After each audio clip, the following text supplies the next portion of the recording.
Hello, everyone. Welcome to the JT Pitstop Preseason Spectacular. I am your host, Joe. Up there is Trevor, and to my other side is our special guest, Adam, joining us for the preseason breakdown. We're going to talk rules. We're going to make some wildly incorrect playoff predictions, and then we're going to talk about what's up ahead on the season of NASCAR for 2023 coming up ahead. So, let's just jump right into it real quick. Let me pull this up so you guys can see the rules.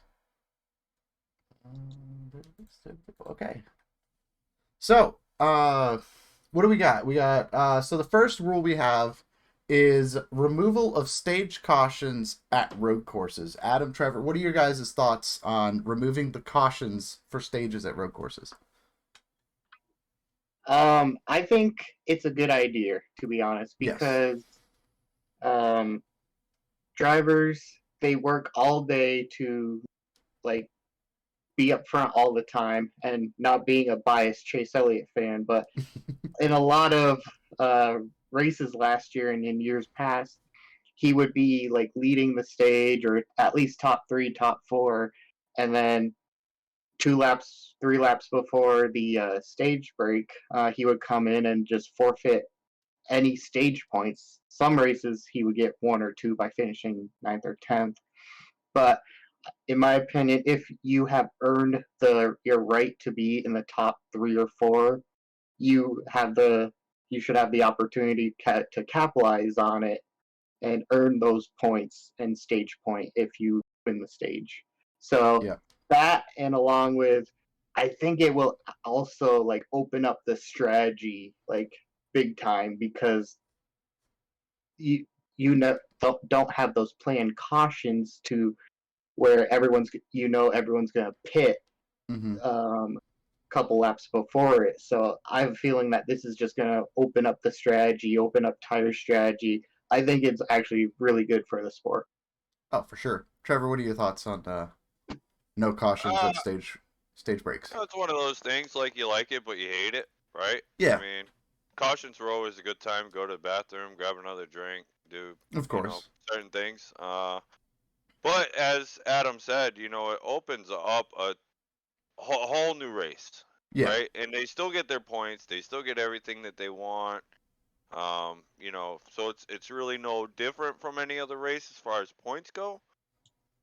But it's like a whole new strategy. You can have the guys that might pit more, might pit less, might run the race backwards like they used to. It's a whole. It opens it up for a whole nother thing, and maybe this comes into other places after they see how this works, right? Yeah, I mean that was kind of my thought when I first saw this. I'm like, yes, it's going to alleviate some of the weird strategy issues that we're seeing at road courses where the guys that are going for the race win are basically forfeiting the playoff points and the stage points so that they can be in position at the end of the race. And now they're going to actually be able to approach those races a lot more differently, be more aggressive, get the stage points and the race points, and race it out over the entire period of the race. Obviously natural cautions are still going to bring out cautions, and you still gotta plan for those, but I think it's definitely going to shake things up, and I almost wonder if they're using this as a blueprint to see well, if this works on the road courses, is it possible we can go back to the oval tracks and say, we're going to award the points, but we're not necessarily going to throw the cautions. And the first tracks that kind of come to mind on that are the super speedway races of Talladega, Daytona, and Atlanta, because you get that a lot in those races as well, where different teams or manufacturers will work together and say, well, we're going to drop out, we're going to pit with 3 laps to go, and then we're all going to cycle to the front, and they kind of approach that in a similar way to the road courses. And I almost wonder, is that their game plan, is to try this out on this type of track and see if we want to put that onto other types of tracks as well. Yeah, but is that really what you want to do on a super speedway?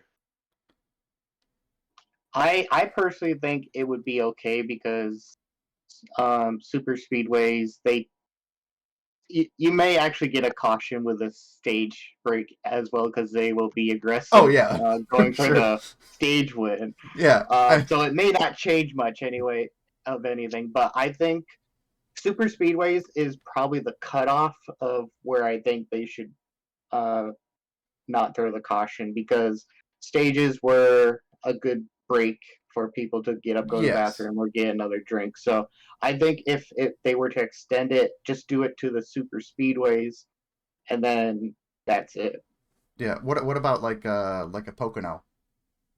Tracks like that where you see those, road course strategies in play. No way. No. No. Pocono is too known for their long green flag runs. True. Pocono is always that track where they get spread out and there's no, there's no racing Yeah. after a while at Pocono. It's just not. It's too big of a track to really do that. Yeah. Well, I wouldn't say there's no racing after a while. There may not be any passing, but Right. there's still racing. You know what I mean. Like. No, I Yeah, get you. Right. But, Yeah, I went to the Pocono race, and I'll say when it got spread out, I wasn't not happy that a stage caution came out. Right. Let's just say. Well, as the other hand, like I am someone that goes to Miami all the time. Like that's a fantastic racetrack. And there are definitely times where like the racing is really good. There's all these different strategies going on, and then it's like, oh, caution. There we go. For the stages. Sometimes you don't really want to see them, but sometimes they are exciting. It's I mean, a don't mixed get me bag. wrong. I think there's some mile and a halfs that probably could benefit from not having the caution breaks, right? Yeah. But there's also certain tracks where you're like, yeah, we need Right. those stages, and maybe we need 4 stages in a certain track, just to bunch them up, or the Yeah. old the NASCAR debris cautions that used to come out all the time. Like, I mean, Yeah. the phantom debris that's out there, So Well, since they did the stages, those phantom debris cautions have been more or less non-existent. Right. Yeah. Lately. And I love that, by the way. Yes, I enjoy that too because I feel like it's more fair when it's like when the caution is coming out versus someone up in the tower being like, this is boring, and then they push the excitement button. Yeah. As a side note, I don't know if you know about the rule. At standalone Xfinity and truck races, they will still have the stage caution. Okay. Don't know why, but I did read that in the Doesn't that notes. only apply to like 2 races though? Yeah, Mid Ohio, I think, in the trucks. And Portland. Yeah. But yeah, I just thought I would bring that in. That's discussion weird as well. that they would do that. I don't know what their reasoning behind. We'll still throw the cautions for the trucks and the Xfinity, but only when they're by themselves. Yeah, I thought that was weird. That's weird. You would think it would be like, well, okay, we're gonna do that, but we're not gonna do it at the Xfinity and the truck level, just the Cup level. But then it's like, but we are when the Xfinity is running Watkins Glen and everybody's at the Charlotte Roval and Circuit of the Americas. But when the trucks go to Mid Ohio, that's it. You guys are getting your cautions. Like it doesn't really make any sense, honestly. So, all right, what do we got next for rule changes? Issue a time penalty to any vehicle that attempts an unsafe maneuver. This is the Ross Chastain rule. The Hail Melon. The Hail Melon, yes. I think we touched on this a little bit last week. Yep. But no more reckless wall riding to advance your position on the racetrack. What do you guys think? I personally think it's a good rule. I know there's been a lot of backlash in NASCAR Nation listening to NASCAR radio on Sirius XM. A lot of people are saying that brought a lot of new interest in this sport, so why are you banning it now? But in the end, I also did listen to an interview with like Joey Logano, and he said, well, what you're going to see is absolutely everyone's going to wall ride coming to the checkered on the white flag lap, and we're going to look stupid. And who knows if it will even work out for all 36 to 40 drivers on the track. Yeah. So there's that. On a side note, I actually have the language in the rule book of what the rule actually says, if you want me to read that. Yeah, go ahead. So the rule is 10.5.2.6.A, no joke. Safety Okay. is a top priority for NASCAR and NEM, which is NASCAR Event Management. Mm. Therefore, any violations deemed to compromise the safety of an event or otherwise pose a dangerous risk to the safety of competitors, officials, spectators, or others are treated with the highest degree of seriousness. Safety violations will be handled on a case-by-case basis. So, do you think this rule would apply? I know a couple years ago at Darlington, in particular, we had a driver try the same type of move but didn't work. Do you think like that situation is going to start warranting penalties, where a driver just kind of pushes it over the edge, kind of gets into the wall, but instead of lifting, they just kind of just keep going a little bit? Because obviously that's a completely different situation than Ross Chastain at Martinsville. But do you think it's going to be penalized the same way, or what do you think? So, my personal opinion is the key words of it will be determined on a case-by-case basis. Yeah, That's the out NASCAR has.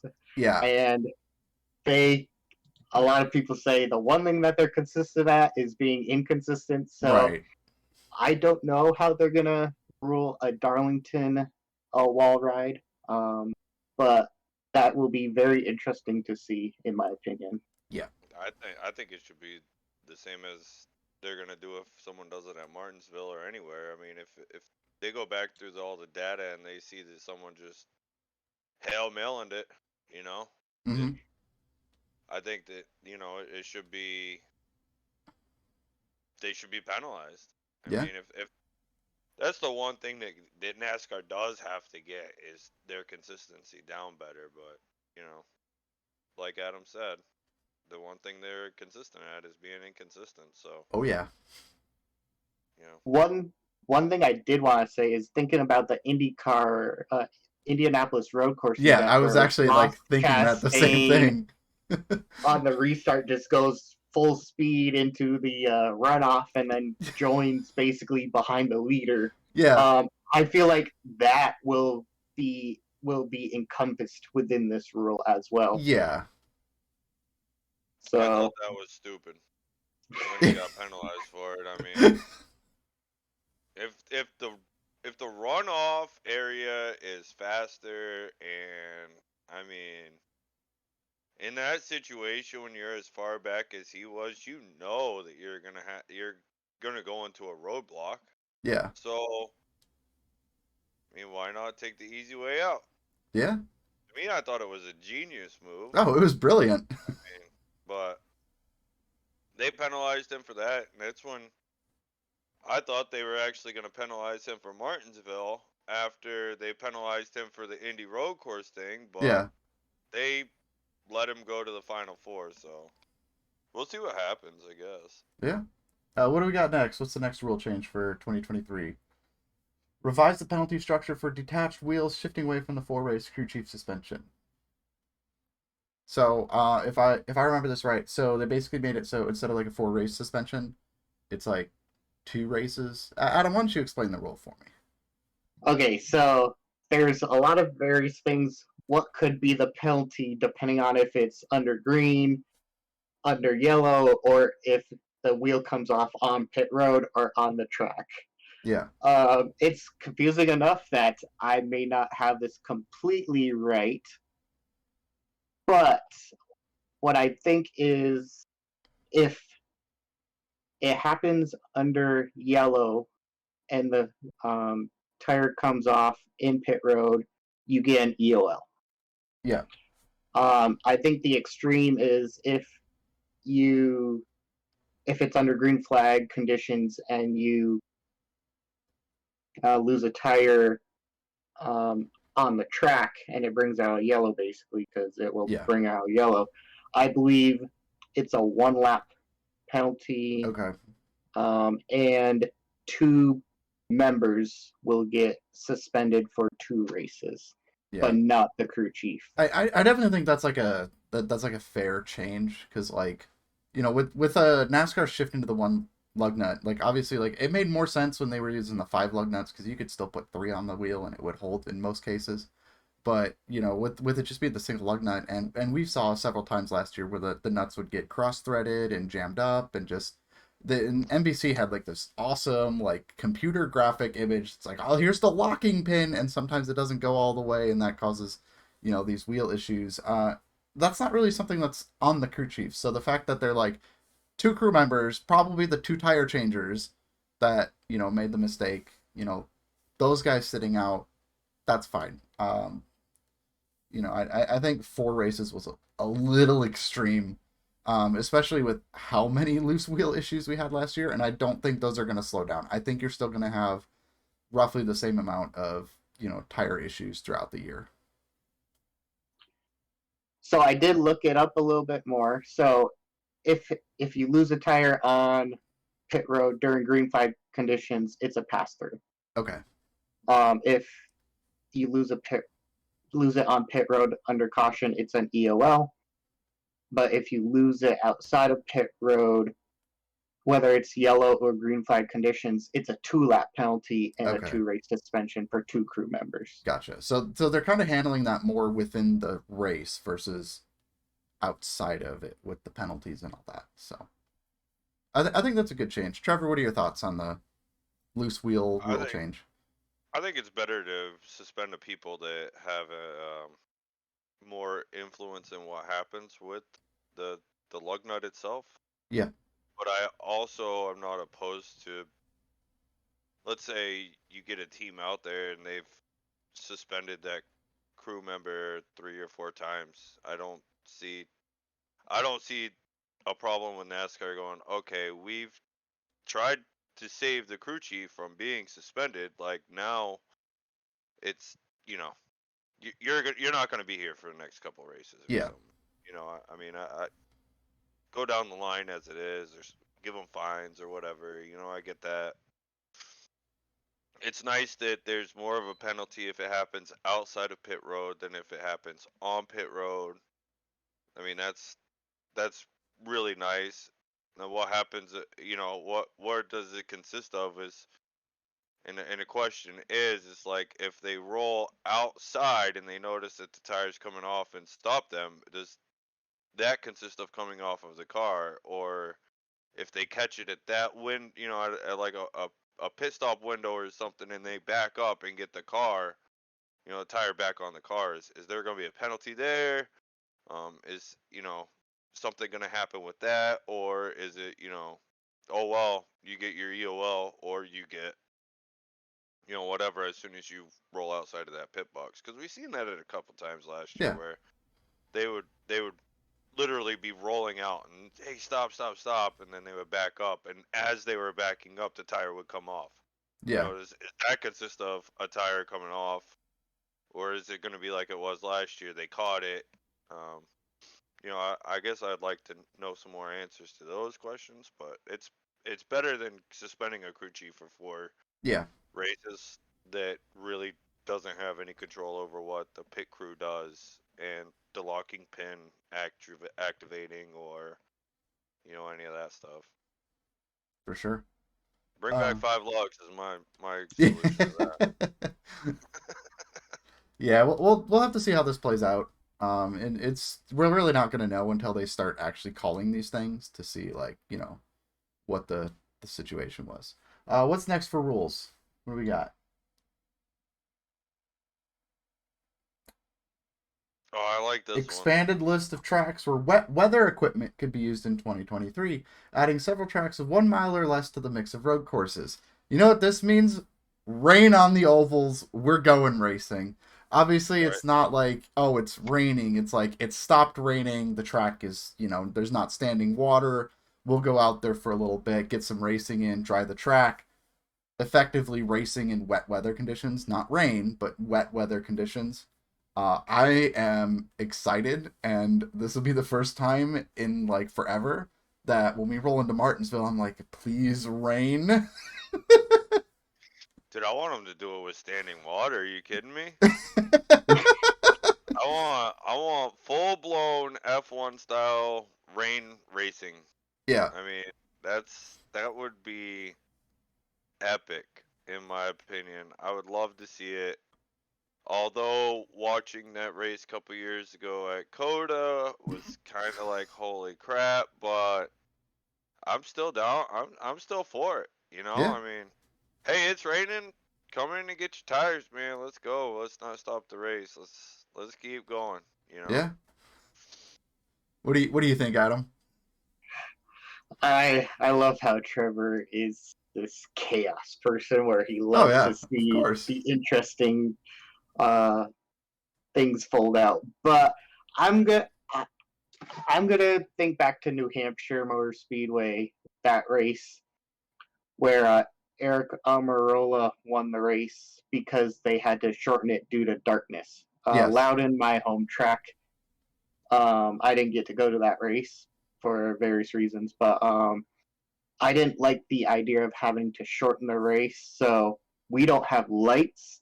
So I Yeah. think it would be good for us at least to at least get the race in. We don't Yeah. have to wait 2 hours for the track to dry necessarily. Just blow off the Hmm. standing water, probably a 30-minute delay after it stops downpouring or whatnot. But I actually think it's a good idea because delays tend to hurt viewing and audience. So if Yeah. we can get racing on the track, so let's get racing. Yeah. People don't have to wait around or question, is the race going to be delayed and do I have to take Monday off the next day? Yeah. I mean, coming from someone that's had my fair share of rain delays at racetracks, I think this is a Yeah. welcome change. I mean, I made a trip out to Bristol a few years ago, and guess what? It rained. I've been to Miami a few times, and it's rained. I spent 2.5 days in Daytona this past year because it was raining. Um, Obviously, I'm not going to short tracks where we're actually going to get the wet weather equipment there. But I think it's a welcome change if it gives you a higher chance of actually getting that race in. Especially with the networks starting the races so late in the day, you only have that 5 to 6 hours of daylight. And if you have a 2 hour rain delay, well, that cuts into your amount of time you have to actually get the racing in. So if they can cut that like 2 hour rain delay down to 30 or 45 minutes, it's going to make a huge difference in making sure that you're going to get the full race distance in. And, it's going to be exciting too, because, let's go out on the wet track and see what happens. I mean, we've seen it a few times where, the track is a little wet. They go into the corner and it's just carnage everywhere, but they didn't have rain tires, so now we got the wet weather tires. So maybe it'll be a little bit more less chaotic, but still fun. I think the one track you're actually going to see the wet tires is at Bristol, because I mean that's notoriously They're known not doing as it at being Bristol though. Yeah, they're not. what? Yeah, they're not doing it at Bristol. It's the flat 1 mile and shorter Yeah. tracks. I have a So list of them if you want me to name them. yeah, I'll. It's Here's right New on. Hampshire, Richmond, Yeah. Martinsville. No Dover, no Bristol, right? Yeah, Correct. Phoenix. Stupid. Anything with banking would just shred the tires or you Yeah, would slide off the track. So you got to stick with at least the flat tracks. They could have done it at the LA Coliseum, but it didn't rain. Got Martinsville, New Hampshire, yeah, North Wilkesboro for the All Star race. Phoenix, Richmond, Milwaukee Mile has been reported, as well as yep. Lucas Oil Raceway Park. All right. What's I'm rule number sad. 5? That's super sad. The requirement that drivers must be among the top 30 or top 20 in the Xfinity and trucks to retain postseason eligibility has been removed. Um, what do you guys think? You got a guy that shows up every week, a Cody Ware, if you will. 35th in points, goes out, wins Daytona. Now he's in the playoffs. What do you think? Dumb. I see both sides. Yeah. I want to call this the Corey LaJoy rule Yes. because if Chase Elliott didn't win Atlanta last year, Corey LaJoy was probably going to win, and he was outside of the top 30 in points all season long, Mm-hmm. and he would have been ineligible for the playoffs because he was not in the top 30. Yeah. I know NASCAR loves to say win and you're in, so that Yes. puts an emphasis on winning, which I think is absolutely great for the Yeah. playoffs. at the same time, if you're this 30th place race team, you in a way have no place being in the playoffs and potentially Yeah. taking out someone who runs like 14th through 18th in points who may get on a hot streak and make a run in the playoffs. You kind of saw it, not to be mean or anything, but you kind of saw it with Michael McDowell that Yeah.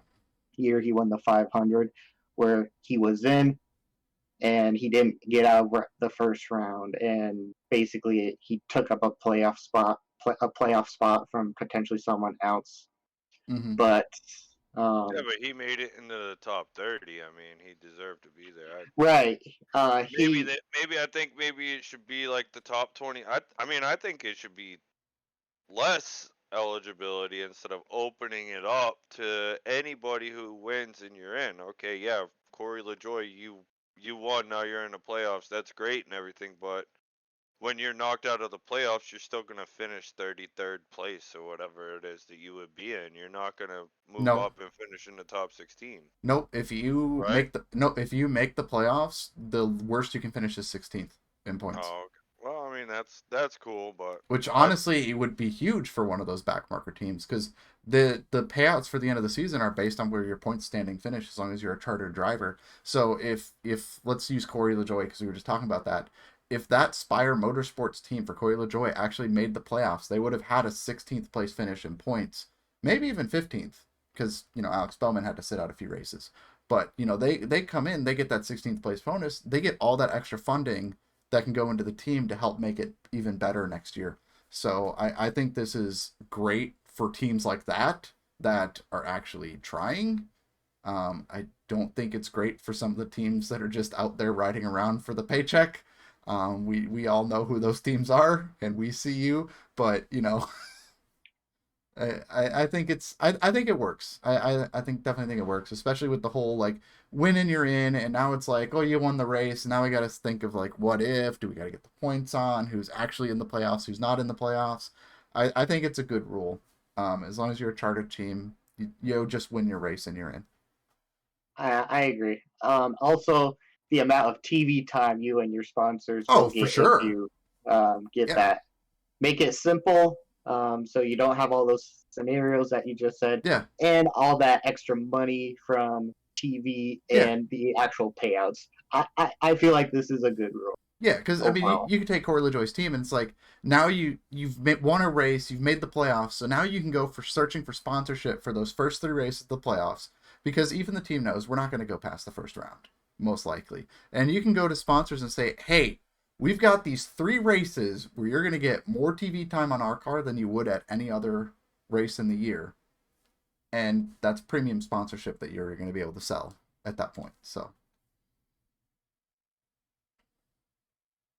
that'll help yeah. for sure for lower funded teams, but you know, I wasn't happy when Michael McDowell made it into the playoffs because it's like Adam said, he took someone else's spot. They could have went on a hot streak and made it, who deserved to be there. Mm-hmm. Not saying that Mike didn't deserve to be there, but it's almost one of those things like super speedway racing is such a crapshoot. I mean, that's what makes it so hard to predict who's gonna do what this year because you never know going to those races what's gonna happen. Yeah. So yeah, we'll get to that later on though, I guess. Yeah. After we get through all these rules. Yeah. Next rule, we got four more rules. The Yeah. choose rule for determining restart order has been expanded for the 2023 season, with super speedway and dirt track events adopting the procedure. I think it's a good change. If we're gonna have a rule, you might as well just do it everywhere. Yeah, I think it's gonna make the super speedway races more interesting. I don't know why they didn't do it at the dirt track to begin with. I feel like that's a track where it would have worked really well to begin with. That doesn't make sense. I think they need to put a cone out there, an actual cone. That's probably why, Yeah. because it's gonna get covered up. Oh yeah, you can't put a full painted triangle on the dirt track. It's just gonna disappear. But Yeah, I mean that like I've gone to short tracks where they have a guy with a cone that runs out onto the racetrack and puts the cone there. Everyone drives by and they pick the cone up and bring it back to the infield. You could easily do that. I say they just leave the cone. Rip. Just leave the cone on the racetrack. No, I don't think what they need to I do, mean, that would be what you need funny to though, do is right? build like a crane on the edge of the grandstands with Yeah, like a pulley with a right. cone, and it just like lowers onto the track, and then they choose and you lift it back up off the racetrack, and Well, that's realistically, what they'll do is like tie it a rope to it, and then they'll just place it there before they come back around. And then when everyone gets done choosing, they'll just pull it with the rope and get it out of there. That's yeah, probably what they're gonna do. probably something like that. But I say they just have like the tennis ball person, that runs across. Let's have fun so with it, No, right? they just need to like park a utility vehicle in the middle of the track, and you can go Yeah, around the yeah. vehicle.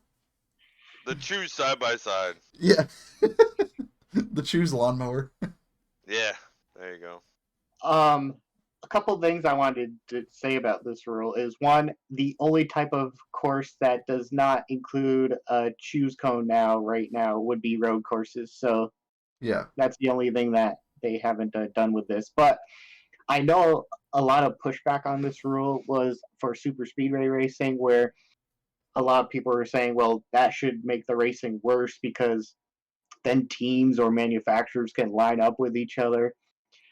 Um, that was like the main concern I heard. But in my opinion, I don't think I think you'll see people line up with each other if yeah. you're within a row or two, but I don't see like 8 Chevys choosing the top and then let Joey Logano, who's running ninth, go up it on the inside No, row and they're be not gonna first. do that. They're not gonna It's do not that. gonna look that. You're not gonna have like 9 cars on one row and 32 on another row. No. It's not gonna work that way, at You all. might you might have more cars on one side or the other, right? Yeah, Depending on what stage of the race we're in, but I think it's kind of cool because when you go to super speedways and stuff like that, right? Like you get a lot of these times where you're running in a pack or you're running and you actually have the first 2 cars go across the line, 1, 2, and then you have that second pack up here, and they're,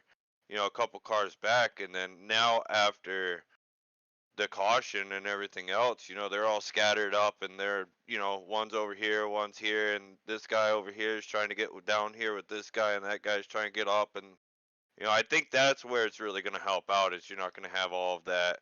Oh, he took off on the high side so that he could get down and it stacked up this, hmm row down here. Now it's like, okay, fine, yeah, whatever. We're just gonna both go on the bottom or we're both gonna go on the top. And then I think after that you're just gonna start seeing people go wherever it is they want to yeah. go, I or really think wherever they would be, yeah. type of thing. I think the most impact you're gonna see on this is the first 3 or 4 rows Right, of yeah. the race, but everyone else back there is gonna just line up how they Fall line online. up. Yeah. I mean that's pretty much it. I mean even like when you couldn't have the choose rule, you give it like 2 laps, and the teammates, manufacturers, whoever's working together, they're already working together again. It Yep. doesn't take them that long to get back together. So it just I really don't think it's gonna change as much as everyone thinks it is. Like I think everyone's just kind of blowing it out of proportions just a little bit. But Well, that's what we do, right? I oh, of mean, course, yeah. Well, one thing that we all have to look forward to at least is race car drivers are selfish. They will do yes. what is best Oh, for of themselves. course, So I feel like if like maybe Kyle Larson and Chase Elliott are maybe 13th, 14th, maybe they line up nose to tail yeah, in the back rows, but I don't see if you lose more than 2 rows, I don't see that yeah. as a No, possibility. no one's gonna give up 6 spots just to line up with the teammate. Yeah. Like they're not gonna do that. But what I mean, yeah, but no, right? I mean, I could see it helping out. Like, dude, I got so many people here on the bottom, and I don't want to get up there to the top. I'm just gonna stay on the bottom. You know what I Yeah, mean? And I've already got 3 people on it. There's 2 spots up top that I could go to be lined up. Like, I think it's actually more beneficial. I mean, doing all the simulator racing that we do, I wish we Mm-hmm. could do it, but I could see it being more beneficial to stupid cautions than Yeah. anything else. Stack ups in the front, people trying to get to the back in the back. Like, now you can just get to the back, dude. You don't even have Yeah. to worry about it. All right, we got 3 more rule changes to talk about. What's next? The restart zone will be increased for the first 5 events by 50% length. I read that entirely wrong, but I think I got the point across. Um, I think this is a great change, actually. I think having a larger restart box just kind of makes the restart a little bit more interesting because you have more of a range of when the leader's going to go, and it does definitely help put the race back in the leader's position. And I'm saying this as someone that is a big fan of the restart rule we have in iRacing right now, because I really like having like a large box. Well, it's a smaller box, but it's still a box. It's not as big as like, oh, you go whenever, but I like having that box and being able to play with that. And I think it's great that they have a bigger zone to play with. What do you guys think about larger restart zone box? I 100% agree with that. As a fellow iRacer, also are iRacers. There are plenty of times where I've restarted as the leader, and plenty of times where I've also restarted second, third, fourth, or wherever in the pack. Um, I can I don't know a lot of people who will be watching this who is familiar with iRacing, but one of the tracks is Pocono, where the green flag basically comes out when the pace car pulls in. So Yes. if you're the leader, you better go, or else everyone behind you is going to jump the restart, and basically you as the leader will have a disadvantage, Yeah. and you will lose the privilege of being the lead car, something that you earned, and Mm-hmm. you need some sort of an advantage because you earned that right to restart the race. Yes. By expanding the restart zone, it puts it more in your hands as the leader and doesn't give the opportunity for other people to jump the restart, which is just you get furious if you're the leader if that happens. Yes. What do you think about the larger restart zone, Trevor? I'm a fan of it. Do it at Mm-hmm. every track. Yeah. Why I the really first hope. 5? I mean, Yeah. maybe is it a trial period or what? But I think I that's mean, what it is because I miss the old iRacing way of pace car pulls off and you have all of that time, to go yeah. whenever you wanted to. I kind of hate the restart zone, but then again, I mean, I enjoy it at certain tracks more than others. So Yeah. yeah, And no, I definitely think like they put this rule in place as like a trial period just to see how it is because I think they put in like a stipulation in that rule if I'm not mistaken when they announced it that it could be applied to other events this year if it goes well.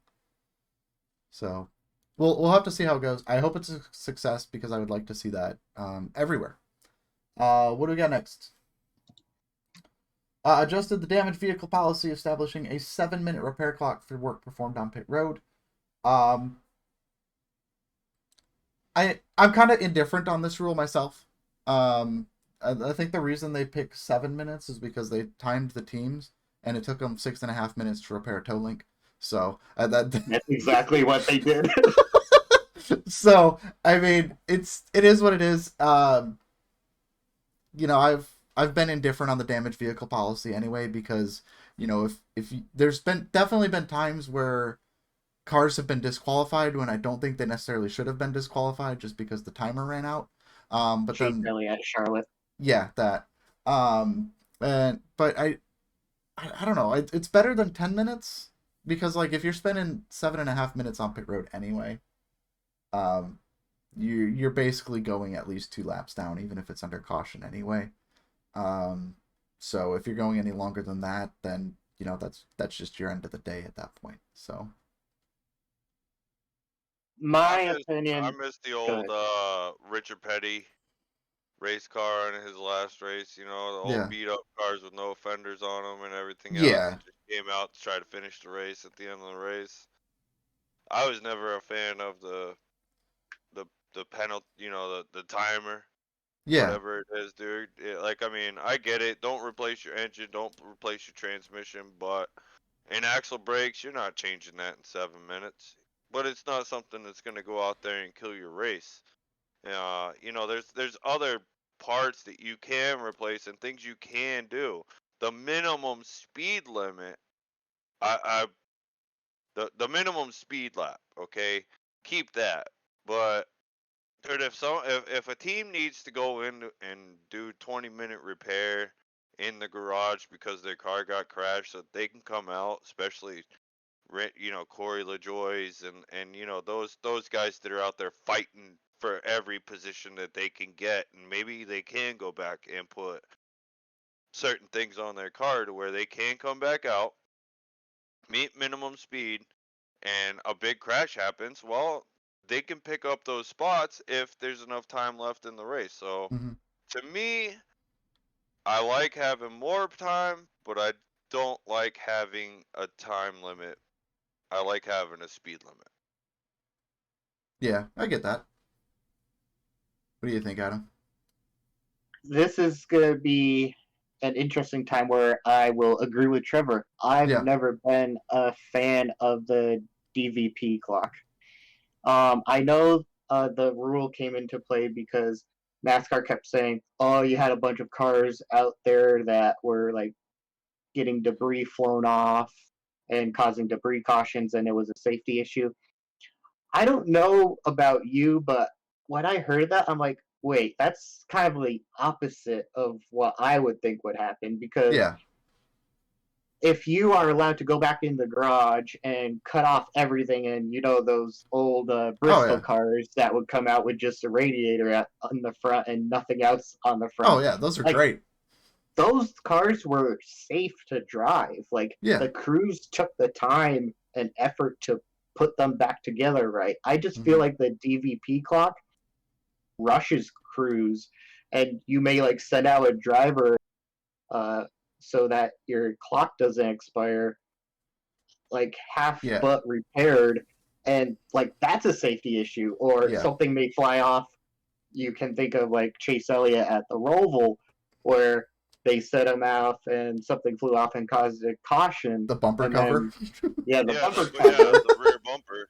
So I feel like the DVP is an unnecessary, Yeah. but they went from 6 minutes to 10 minutes in the playoffs, back to 7 minutes. I like the more time, but I still don't like it because to me, crews are not actually repairing the Yeah. car the way it should be repaired. They're Well, rushing and stuff. and one of these I think of, it was a Daytona race 2 years ago.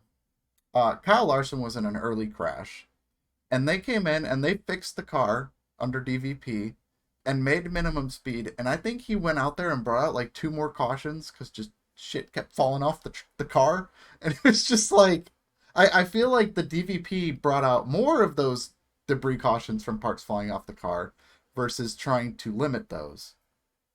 So as far as the increase in the timer, I'm indifferent on it. But like you guys said, just get rid of it. Let the teams fix the car. They fix the car. It's not hurting anything, and the sponsors like it more when their car is on track, and the fans in the stands, because they don't get the TV time as much. But the fans in the stands can see the car. They can see their favorite driver, and they can still like watch their driver, watch the sponsors on the car, and those sorts of things. Whereas you have like a Daytona race, right? You go out and you have a big crash on like lap 6 that takes out half the field. Well, now half those cars, the sponsors, the drivers, they're not getting track time, they're not getting TV time. They're getting just nothing from that race when they could, patch it out and go back out on track for 2 or 3 hours. I don't, I'm with you guys. I think the rule itself is useless, but as far as increasing the timer, reducing the timer, I'm indifferent on how long it is.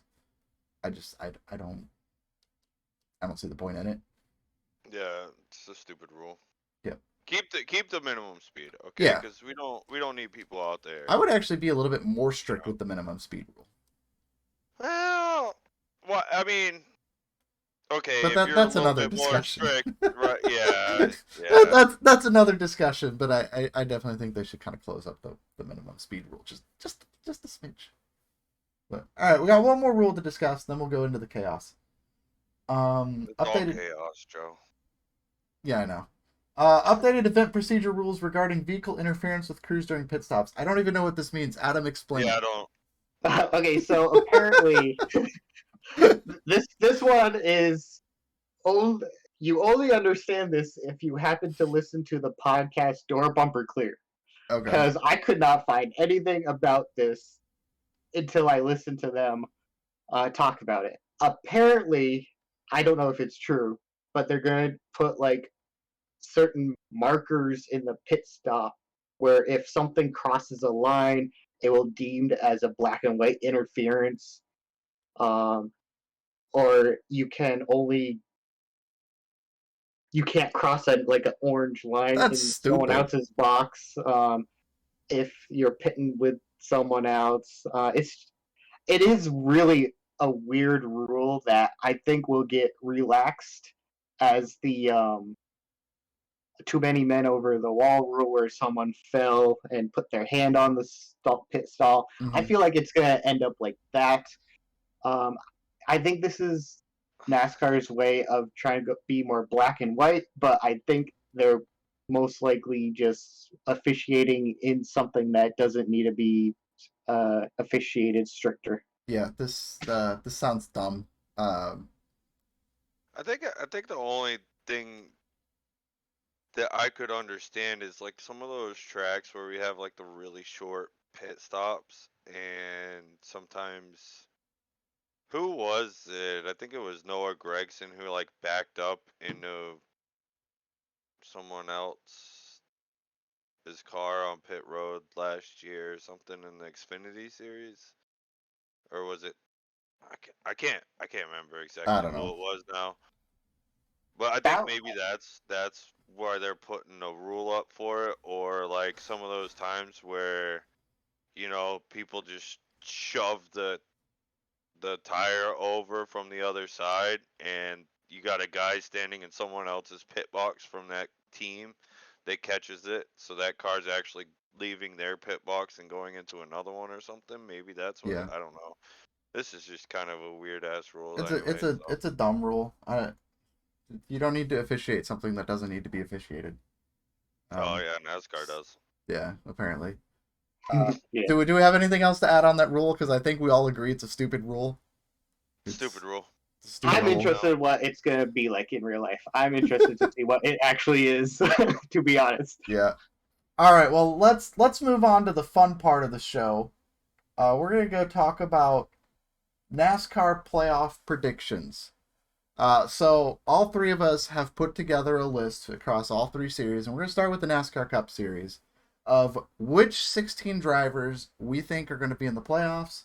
And if there are any differences in what we chose, then we are going to dispute those and basically give our reasoning for those. So, Adam, let's go. Who is all of our first drivers that we put into the playoffs? Okay, so these are all the ones that we picked the same of, because you reorganized this. It's a different list than what I filled out earlier. Yes. So right off the bat, every single I'm one of pissed us. that Joey Logano was number one though. Well, Like he was the champion, to be fair. I don't care. Okay. You organized these by point finishing, didn't you? I organized if they were in the championship four, and just for to see if we have final four drivers from the previous year, and Okay. then in numerical order. So Okay. Thank you for that's what I did. explaining this for everybody. So right off the bat, we've all got Joey Logano, Ross Chastain, Chase Elliott. I think these are all solid picks that we all agree on. Easy playoff, competitors. They were both in the Final Four last year. Two of them are champions in the sport. One of them is the defending champion and a two-time champion, and the other one is the kind of guy that will just do whatever he needs to do to get in, and you can't really count him out. After Right, that, they made a rule after him. yep, that's why we got a rule about him now. After that, we've got the two Kyles, Kyle Larson, Kyle Busch.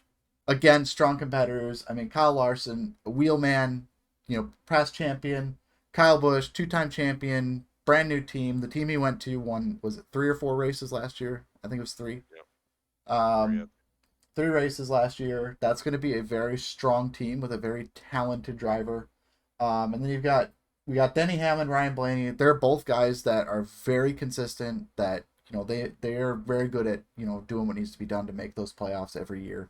I mean, we saw last year Denny Hamlin had a very rough start to the season.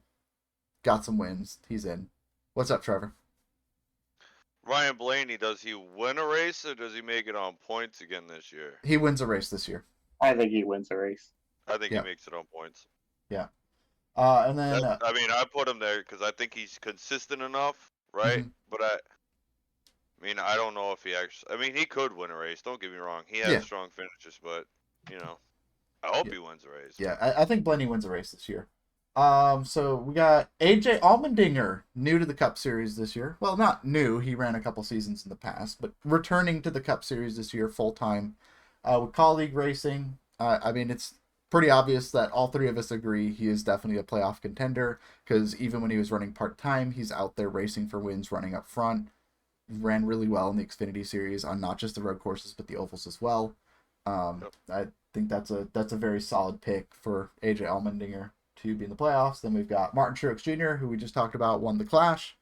That's another team that, even when they're having a bad year, he didn't win a race. He missed the playoffs last year, but the dude was still 5th in points. So, I mean, that's just one of those guys that's like, he may not win. So, if we get into a situation again where we have 17, 18 winners in the season, which I don't think we're going to get close to that this year, that's a guy that, could be on the bubble if he isn't one of those guys that wins the races. William Byron, also another strong driver, probably third best at Hendrick right now. And then we got Tyler Reddick, who, like we just talked about, won 3 races in the 8 car last year, moving into the 45 car for 2311, which has been just a really strong car. The second half of last year got a win with Kurt Busch and Bubba Wallace driving that last year. So that's what we all have in common. Those are all the guys we think. We all out of the 16 guys, we all picked 11 of them the same. It's a miracle. Now let's get into the disagreement portion. What we got for driver number 12? All right, so Adam and I both picked Christopher Bell. Trevor, you picked Daniel Suarez. Yep. What was your reasoning for picking Daniel Suarez over Christopher Bell? I mean, if you just look at the success that Trackhouse had last year. Yeah. Right? Do I think it was a smart move replacing Christopher Bell with Daniel Suarez? Not exactly. I mean, Christopher Bell is very talented. He could just pop off with the Bristol Dirt Race, which is, I think, one race that he has circled. Yeah. And New Hampshire. Yeah. Yep. Yeah. I mean, I just think they're both very solid racers, but I just thought that Daniel Suarez was more of a person that I could see actually winning a race over. Yeah. With just with the pure fire that he's had the past couple of seasons. Period. I don't disagree with you on Daniel Suarez. Sorry, I didn't mean to interrupt you, Adam. I just have something I to say real quick. I definitely think Daniel Suarez is a strong competitor, but I left him out of my playoff bracket for my own reasons. But I find it hard to discount Christopher Bell when he was a Final Four contender last year, and he won not once but twice in must-win situations to advance into that playoffs. I feel like it's really hard to say that's the guy that is going from the Final Four to not even making the playoffs. We've seen it done before. Yeah. You never know, right? I mean, there's other people that I was gonna put in, and I really feel that Trackhouse is gonna be a high contender, team this year. Yeah. I think that they stepped up their level last year, and I got both of them in there this year because I think that they're gonna be, really top contenders at any given racetrack this year. Okay. Adam, what are your thoughts on Daniel Suarez? He was my first one out, I think. So, um, I think he can 100% make it. A lot of drivers. I think I was talking to you yesterday about this. Yeah. There are a lot of playoff capable drivers out there. Like I could name probably 21, 22 drivers that could easily make the playoffs if they have consistent season. Hmm. I don't see the consistency from Daniel Suarez this year. I may eat my words. He may be Yeah. very consistent, um, and it will take out someone else I put in the playoffs. But I think Christopher Bell gets in the playoffs. If he's not consistent enough, he's 100% going to win New Hampshire again, right in front of my eyes. Yeah. So I don't see last year's final contender Christopher Bell missing the playoffs this year. Okay. Let's move on to the next set of drivers. Driver 13. What do we got? Kevin Harvick, and I chose Chris Buescher. So Yeah. I guess I have to We all explain this one. know why you chose Chris Buescher, but it's okay. Yeah. Okay. All right. So my reasoning behind this is obviously Kevin Harvick did win 2 races last year, um, but throughout the majority of the year, the speed and the consistency was just not quite there for all of Stewart-Haas racing. Kevin Harvick was definitely like driving over what that equipment was capable of.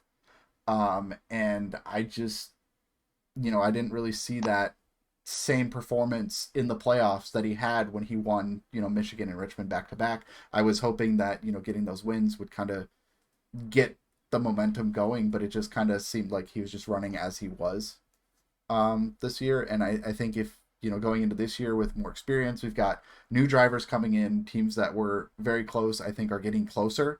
I think you're going to need more. And I just don't think the Stewart-Haas team has that right now going into this year. And for that reason, Kevin Harvick is out. Chris Buescher is in. I put Chris Buescher in because obviously he won the Bristol race last year. And, when it was coming down to the handful of races before the playoffs, that 17 team came alive in a way I have never seen before. And I think if they keep that momentum up that they had at the end of the year, I think that 17 makes the playoffs with a win this year.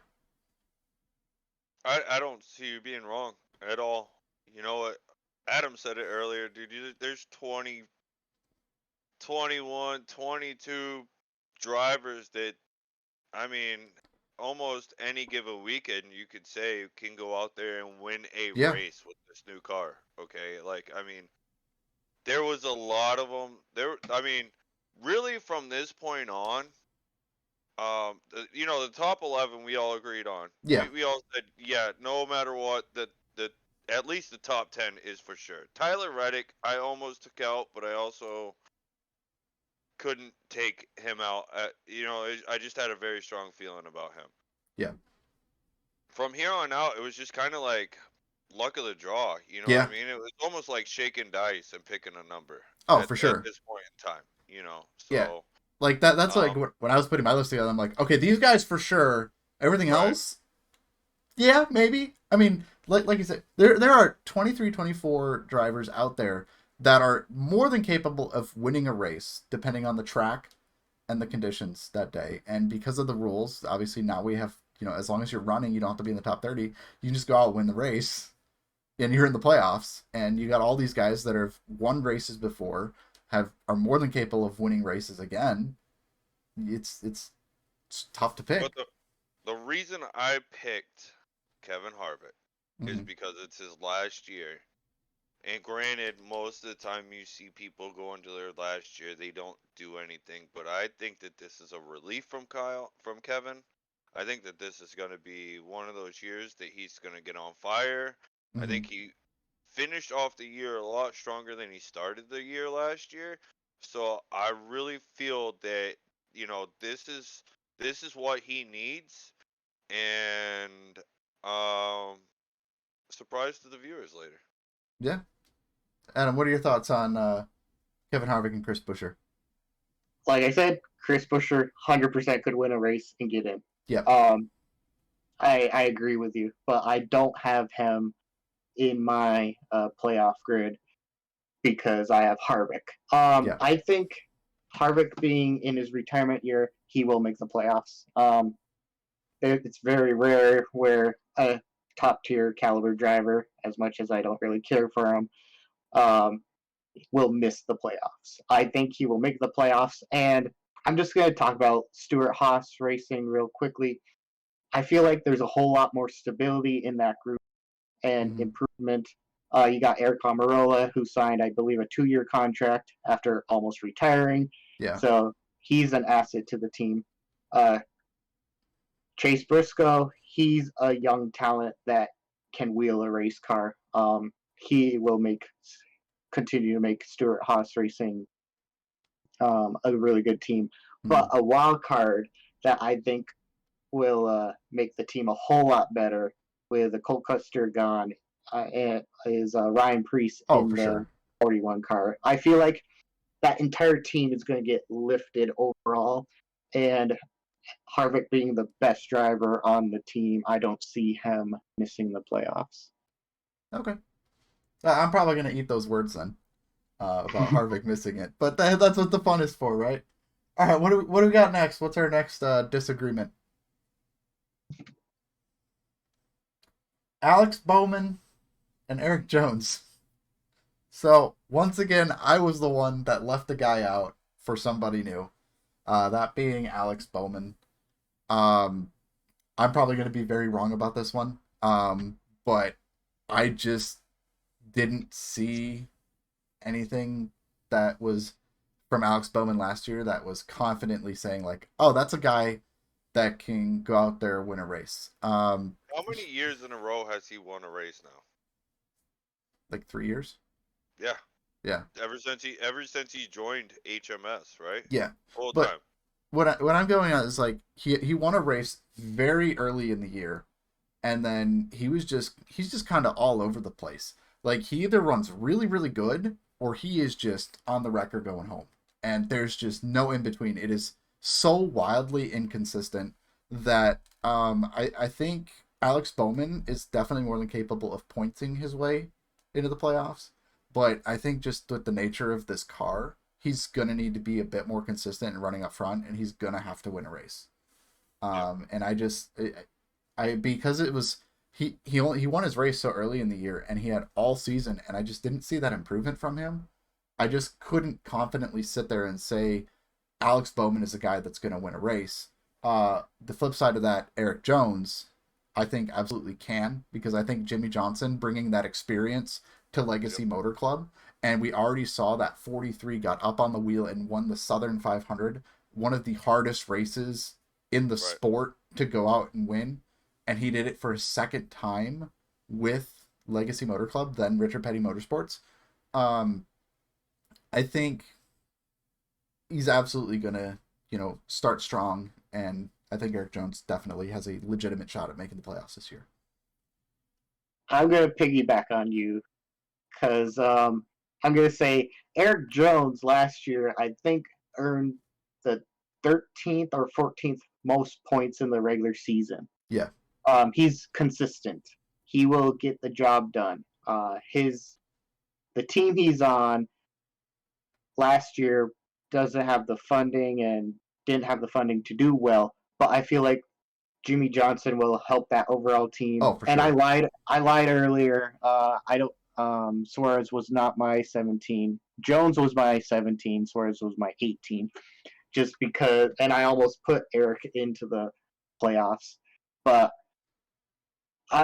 the reason why I chose Alex Bowman, not because I love Hendrick Motorsports, but something that Kyle Busch said on the radio one time. Alex Bowman finds himself winning races he should not win. Yeah. I don't know how he does it.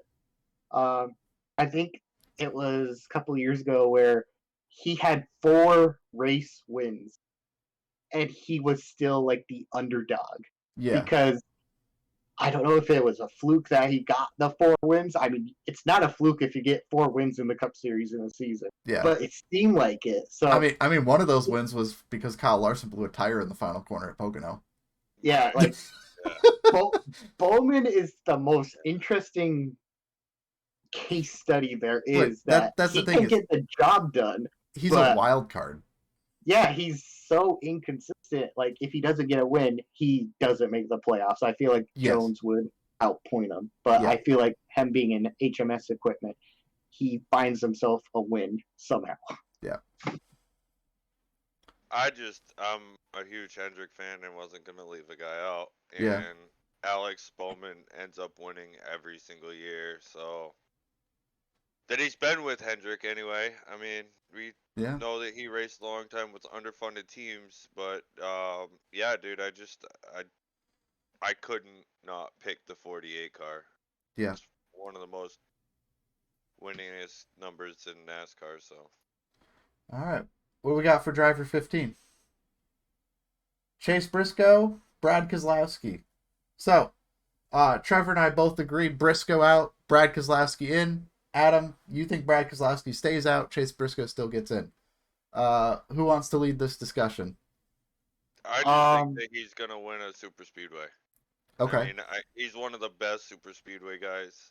We talked about it at the Clash. Mm-hmm. In the Clash show, he's got the best super speedway spotter that there is in the business. Now we don't have just 2 super speedways. We got the new Atlanta, We got which 6 is like super a speedway super races. speedway. So we pretty much got 6 super speedway races, and you know, if you, as you said with Busher, which, again, all of these guys are just crapshoot guys that you're kind of just picking. I really think that RFK was getting their equipment down. They were getting way better towards the end of the year. They're riding their momentum. It's either Brad or Chris, I think, will be in.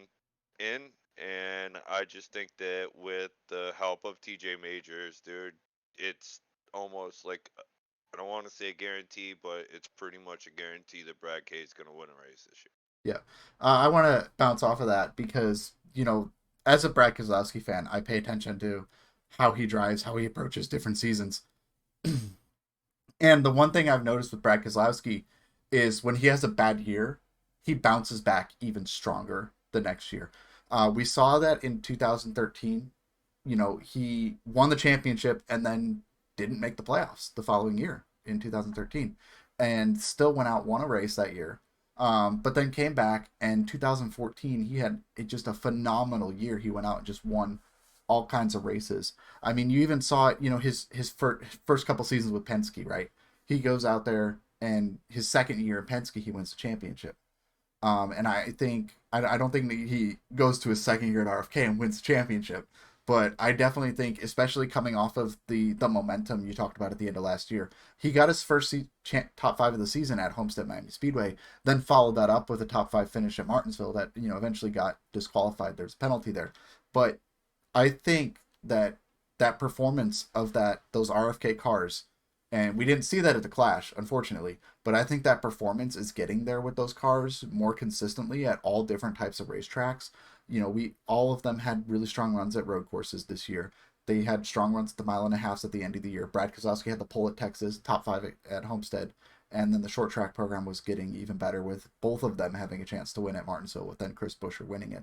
I think it's hard to count those guys out this year, and you got to put Brad Keselowski in. And I know Chase Briscoe won a race last year, but the dude just makes too many mistakes. I don't think he's consistent enough to get in on points, and I think the level of competition is going to be so much higher that I don't think he's going to win a race this year. Adam, what are your thoughts? I can't argue with the Brad Keselowski fan because you know your stuff about Yeah. him. I don't know Brad as much as you do. Yeah. However, with that being said, I know they were running a wave at the end of the year last year, and he was very consistent. I need to be proven by RFK that they are consistent year round before I will put them in the playoffs, in my opinion. So that's why I don't have Brad in. He can like I said, 20 to 24 drivers that can make the playoffs. Yeah. He can make the playoffs, but in my grid, I don't have him in this year. If he has a great season this year, my 2024 playoff prediction may have him. But this year, I disagree. The reason why I chose Chase Briscoe is because he made the Elite Eight? I'm gonna call it the Elite Eight, a college basketball reference. Last year, and he almost made the championship. I think he was a driver. If Bell was in a must-win each race, Briscoe was in a must-point in every single cut race, because I feel like he was below the cut line every playoff cutoff race in each round, and he found himself in the next round.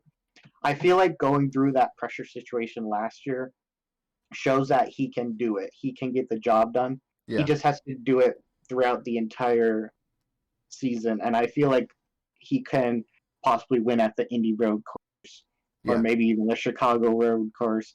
But I think he would. I think he has a likelihood of pointing his way in my opinion.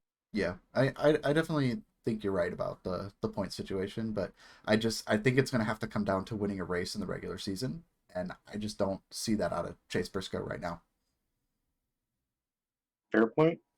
Yeah. I mean, he's a close one in my book, and you know, not a dumb move on your part to put him into the playoffs for sure. For sure. I gotta say that, but I just think you know, Brad Keselowski versus Chase Briscoe. I just feel like, you know, Brad K's the veteran. He's got the experience. They've got the momentum coming from last year, and I just think they're going to be driven even more to get that 6 car back in a victory lane, because it's been a long time since they've seen that 6 car in a victory lane. All right, we got the last one. All right. Bubba Wallace versus Noah Gragson. Yeah. All right.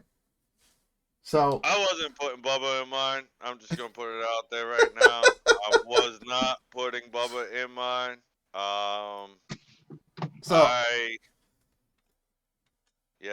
I'm not gonna ask why you didn't put Bubba Wallace in, but why Noah Gragson? Well, look, so okay.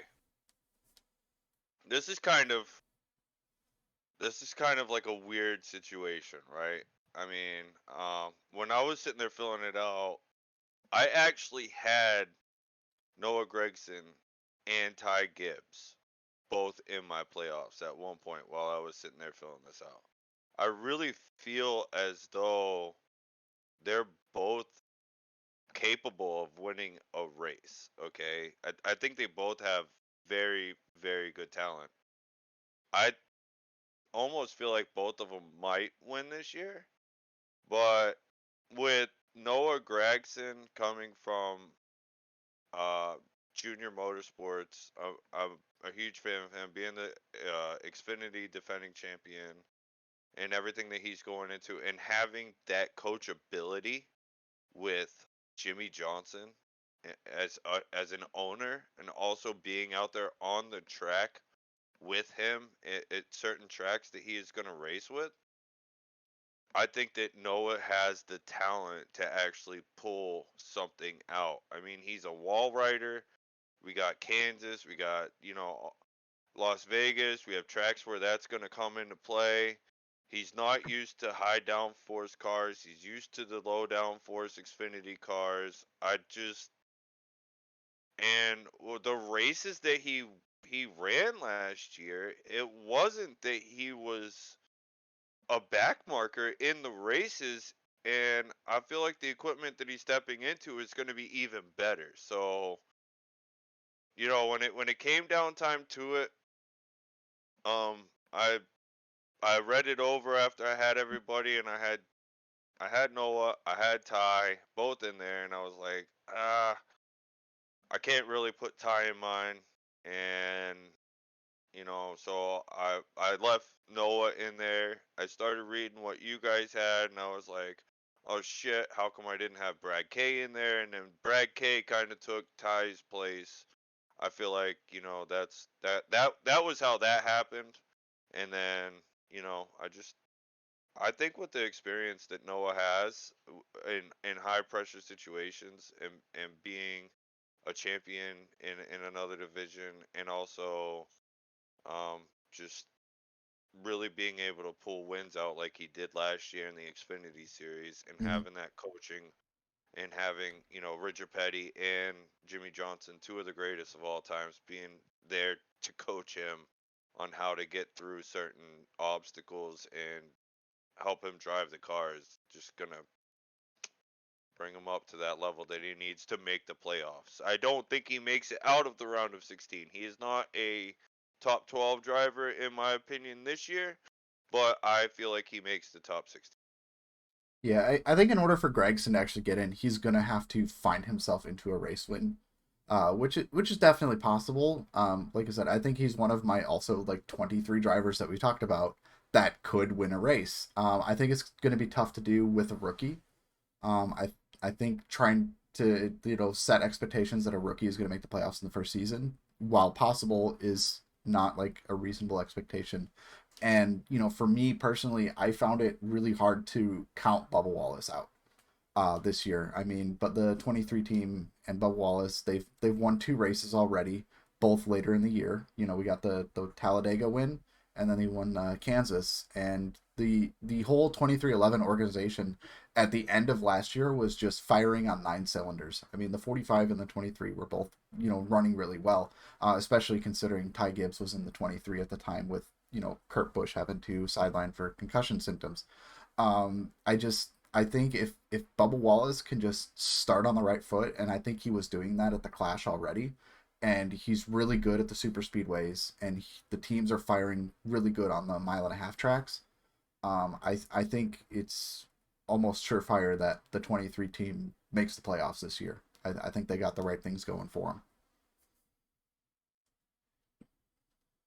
I 100% agree with you. I also think that Bubba is in a must perform year. Like Yes.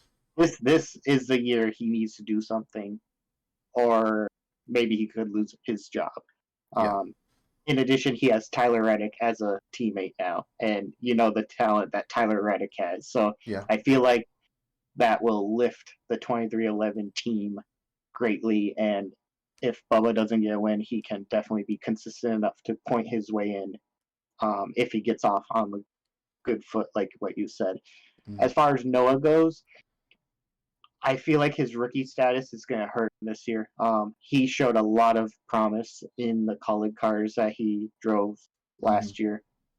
Um, I remember Michigan where he was up front quite a bit of the race, but Yeah. I feel like he needs to calm his nerves down a little bit more because he's going to be in a lot of pressure situations, and we all know what resulted from that last year in the Xfinity series. Yes. A lot of Yeah, but I mean, he still. discoloration on the fire suit at the end of the race. Yeah, but he still won. I Yeah. mean, Yeah, even but even this is though longer even though races. his nerves can't do it. And I, dude, both of you make very valid points. Don't get me wrong at Hmm. all. I Bubba Wallace could make it. I don't want to see it, so I didn't put him um on my thing. The one thing I'll counter with what Adam said was that I don't I don't think that he is quite at a must perform season yet where he could lose his job. I don't feel like that's where Bubba's at. Um I don't know how to say the reason why, but I don't think that Michael Jordan is just going to let him go off and, you know, not be able to make it anymore based off of, what we've seen. If he doesn't perform this year, he performed last year, and I think that's was okay enough, you know. Mm-hmm. But and also, you know, with what Adam said was now that he has Tyler Reddick as a teammate, like, dude, he had Kurt Busch as a teammate. He learned a ton from Like, Kurt Busch. I mean, if you're counting that Tyler Reddick has more talent than Kurt Busch, I mean, I don't know if I could agree with that one. I think Tyler Reddick is very talented, but I think Kurt Busch is definitely one of the greatest NASCAR drivers we've ever seen sit behind a race car. Mm-hmm. All right. So, let's see. What else did we want? Do we have anything else to talk about with the Cup Series? Give the year championship predictions, and I just did a little recap of 2022 playoff drivers that we did not decide to include this year in 2023. Okay. Don't have to go over it, but just as a little graphic. Yeah, those are there. Basically, I had the most guys that were like in last year that are not racing this year. So, you know, It was hard. It was hard not to hurry up and try to change my one of my last picks to Austin Dillon. With Kyle Busch being over there now, when we started talking about him being over there, I was like, man, you know, that's gonna be a hard one because if you remember back at the Clash, he was my Daytona 500 pick that I picked could win the race. But you know, when I was sitting here doing it today, I was like, oh shit, I forgot about that prediction. So yeah. All right, I mean, let's go over who we think is gonna win the 2023 championship.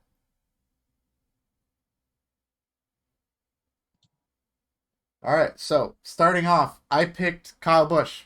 My reasoning behind picking Kyle Busch, I'm not a Kyle Busch fan by any means, but Kyle Busch has a history of taking bad years and turning them into great years.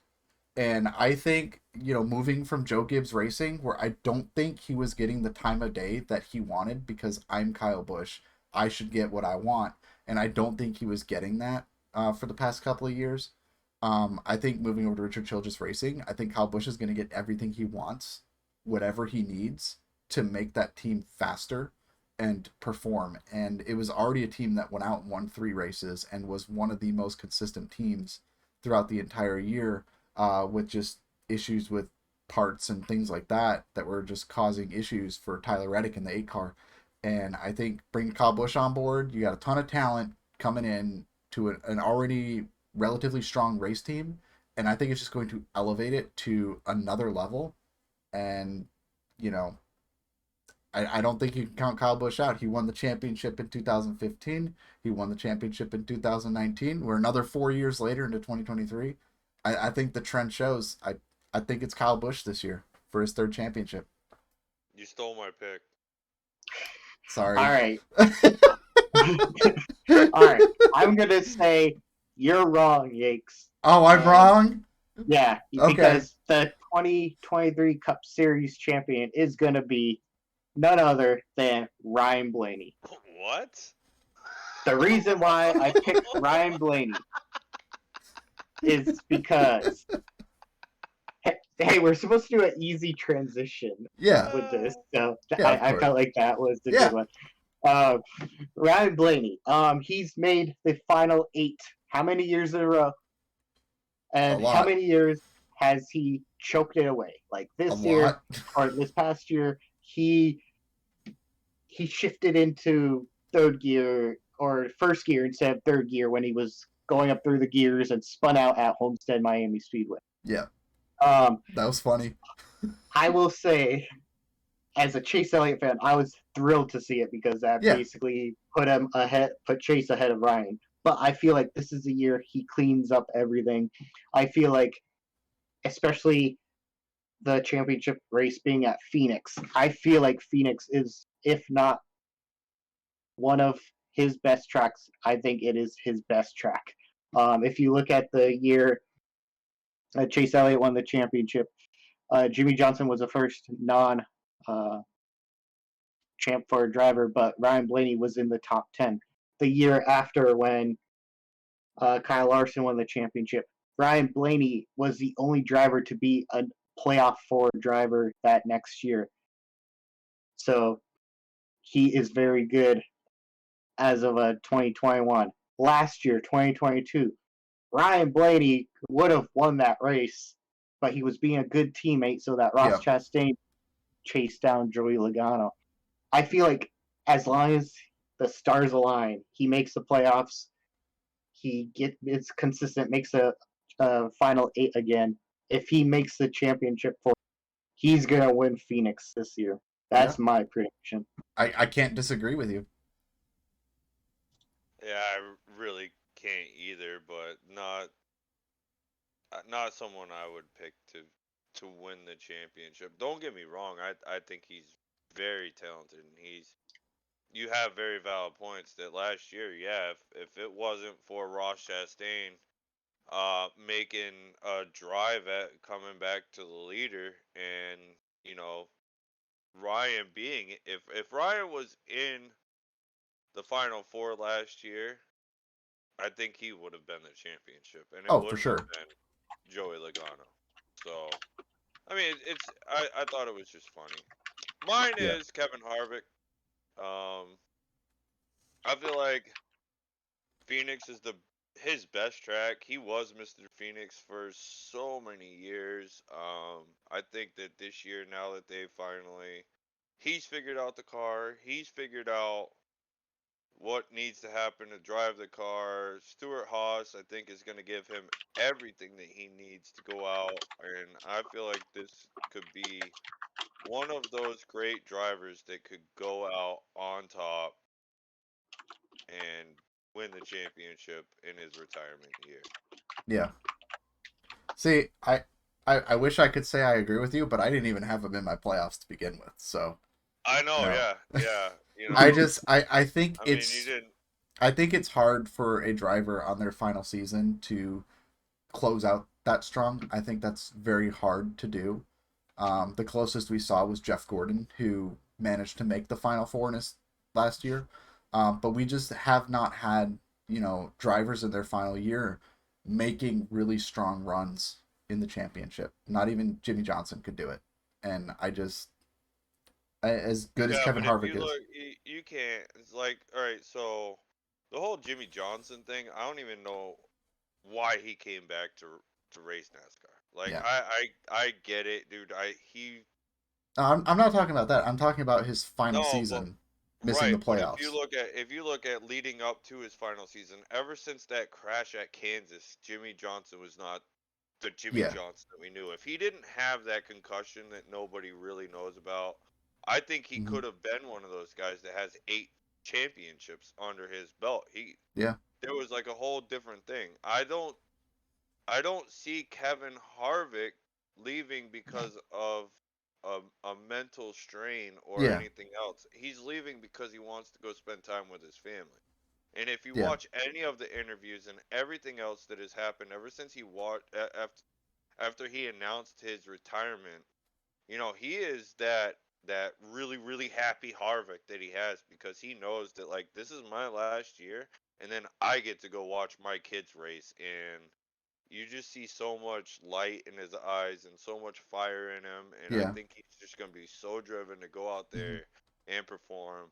And I really think that Kyle Busch is the #1 person that you cannot bet against this year. You chose Kyle Busch, and I could not choose the same person you chose under the championship. Therefore, you took my person. Looking through it, right? Yeah. My second pick would be Kevin Harvick. Yeah. For sure. Like 100%. #1, Kyle Busch all the way. He's driven. #1 pick in my book to win the championship all year long. Second would be Kevin Harvick. And then from there on, it's kind of like, all right, who's going to hit it? Who's going to hit on it? So, but that's why I went with Kevin, because you picked Kyle. Other than that, I would have picked Kyle, but that's the reasons why I picked Kevin over the other. Well, like I said, I'm probably going to eat my words about Kevin Harvick not even making the playoffs. So Man, I'm Well, probably gonna eat my words on Noah Gragson making the yeah, playoffs, not Bubba Wallace or Christopher Bell. Like, I mean, yeah. there's a lot of words we said tonight that we're all gonna be eating. Yep, it's definitely So going to be fun when we get the playoffs actually set to go back and look at these and listen to some of our feedback and just laugh at ourselves at how dumb we are. It's going to be need great. It's going a to be bottle of fun. liquor for that one. Oh yeah, for sure. Let's see. Real quick, we're going to cover Rookie of the Year contenders. We got Noah Gragson versus Ty Gibbs. I'll start. I think Ty Gibbs Rookie of the Year. I'm gonna say Noah Gregson, Team Yep. Chevy, I and mean, I'll be you going should to know who Trevor. I picked because Yeah, I put Noah in Noah my Gragson. playoffs. So All right. yeah. So yeah, we'll see who's right on that one. And then let's move on to the Xfinity series real quick. We're not going to go into too much detail on the Xfinity and the Truck Series, but we're going to go kind of over them a little bit. Yeah, I got supper at 9, so Yeah, we got to. I'm getting kind of hungry myself. So real quick, it looks like we got 10 out of the 12 drivers, pretty much the same. I'll be honest. When I was picking this list, I just looked up a roster of who was going full time. I'm like, yep, that sounds good. That sounds good. yeah. That sounds good. I looked at what you I guys didn't had really and was put like, oh, okay, yeah. yeah I didn't really put a whole lot of thought into it as far as who's making the Xfinity playoffs. So let's see what our differences are. We obviously all agree on Justin Allgaier, Josh Berry, Sam Mayer, Sheldon Creed, Brandon Jones, Daniel Hemrick, John Nemechek, Austin Hill, Riley Herbst, and Cole Custer. But there are two spots that we disagree on, so let's see those real quick. First off, we got Parker Kligerman versus Chandler Smith. I Um, guess since I chose a different driver, I'll yes, explain. yes. Explain So why you didn't pick Parker Kligerman. this is hard because Parker Kligerman is my new favorite driver in the Xfinity series now that Yes. AJ Allmendinger is gone into the Cup Series. Mm-hmm. So I'm going to be a 48 fan in the Xfinity series this year. I don't think he makes it because I feel like Final Four truck driver Chandler Smith with Colleague Racing. Colleague Racing gets one car into the playoffs. I think Chandler has the drive to do that. I think he's also a Rookie of the Year contender, which I it will be his first year. But I feel like him being with Colleague, Colleague gets one car in, and he's. I think Parker Kligerman wins a race.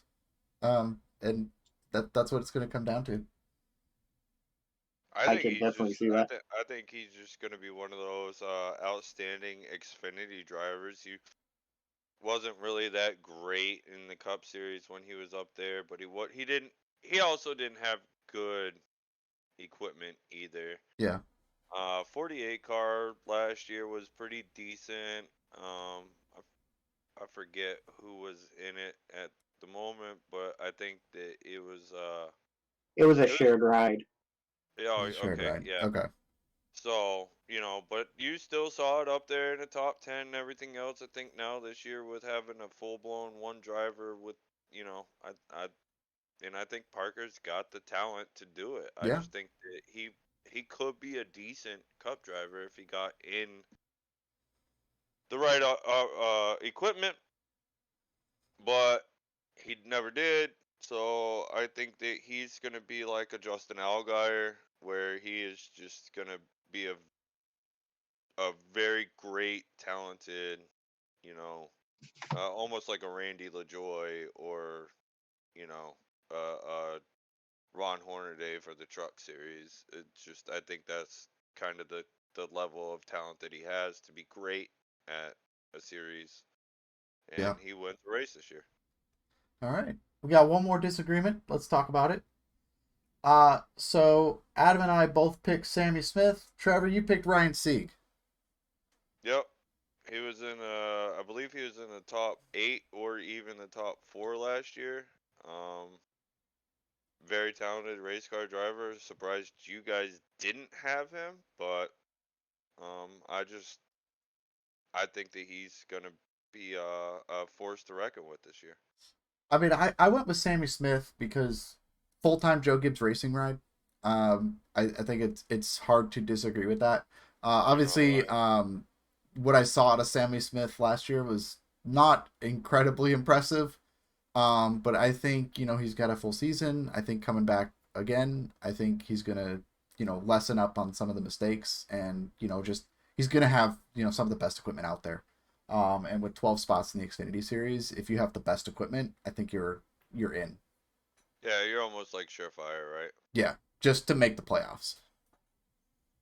Yeah, I agree with Yakes on that one. I just didn't see speed from Ryan Sieg last year to see him consistently outpace someone in JGR equipment in the Xfinity Series. Yeah, I mean, Ryan Sieg is really good at making the most out of a race, but the equipment on that 39 team is just not there hands down when it comes to competing with the JRM or the Joe Gibbs Racing cars.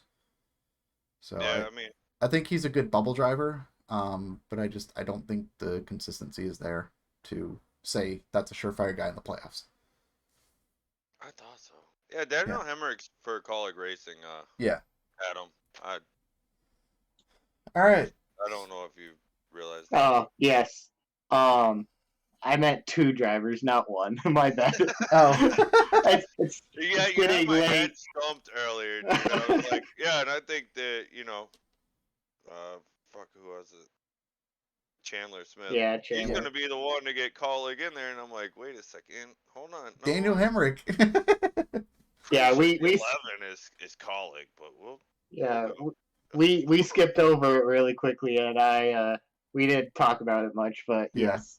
No, All right. but Let's see. Okay, you cleared that up. Basically, yeah, the only drivers in the Xfinity playoffs last year that are not there, and you actually forgot one. You forgot AJ Allmendinger.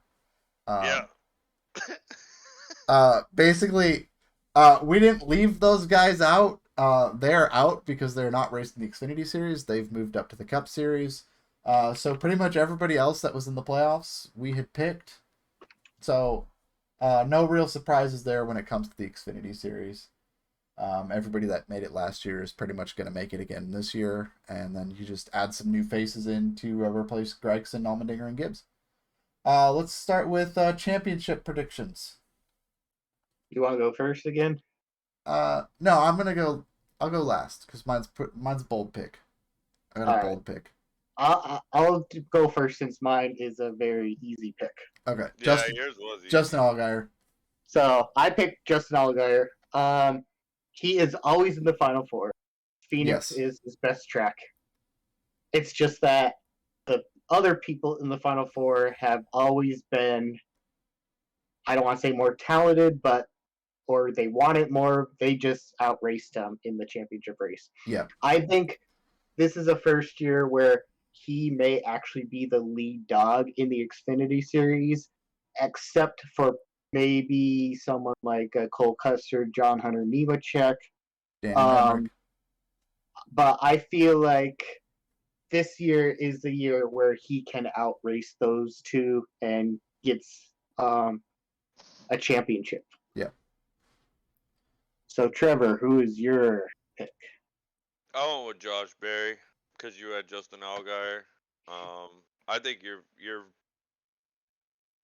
99% right. I don't know if he is the lead dog in the Xfinity Series. But I think that he has been one of the top talents in the Xfinity Series for quite a while now. I I went with Josh Berry because I was the last person to fill this out, so I was kind of like the last one at the round table to have a pick at what was going on. And you did put a note, I will choose somebody else if somebody else wanted it, but I didn't want to be like, I want Justin Allgaier, right? I think that Josh Berry has a ton of talent. That's why he's in my top 16. I think that he can go out there and race. I think that he has more to prove really than anybody else out here on the whole Xfinity circuit as far as how talented he is. And, it's the road that he's had to take and how, I don't want to say old, but how old he is getting in and being able to actually get into this Xfinity Series due to Dale Earnhardt having all this faith in him. I think that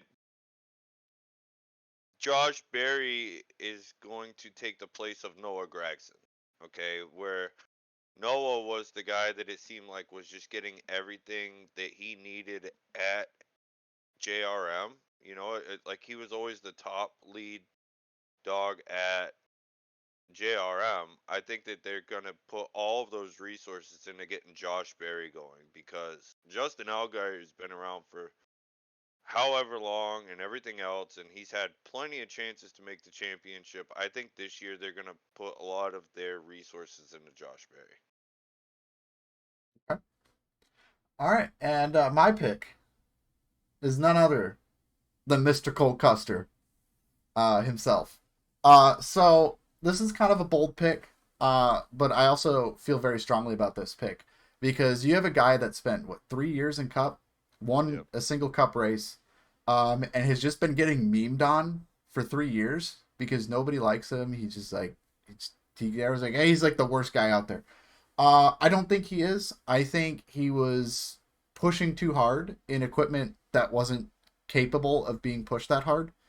And I think moving him back down to the Xfinity Series is a really good move for him because the last time he ran full-time in the Xfinity Series, he went out and won like 7-8 races in a season or something like that, something crazy like that.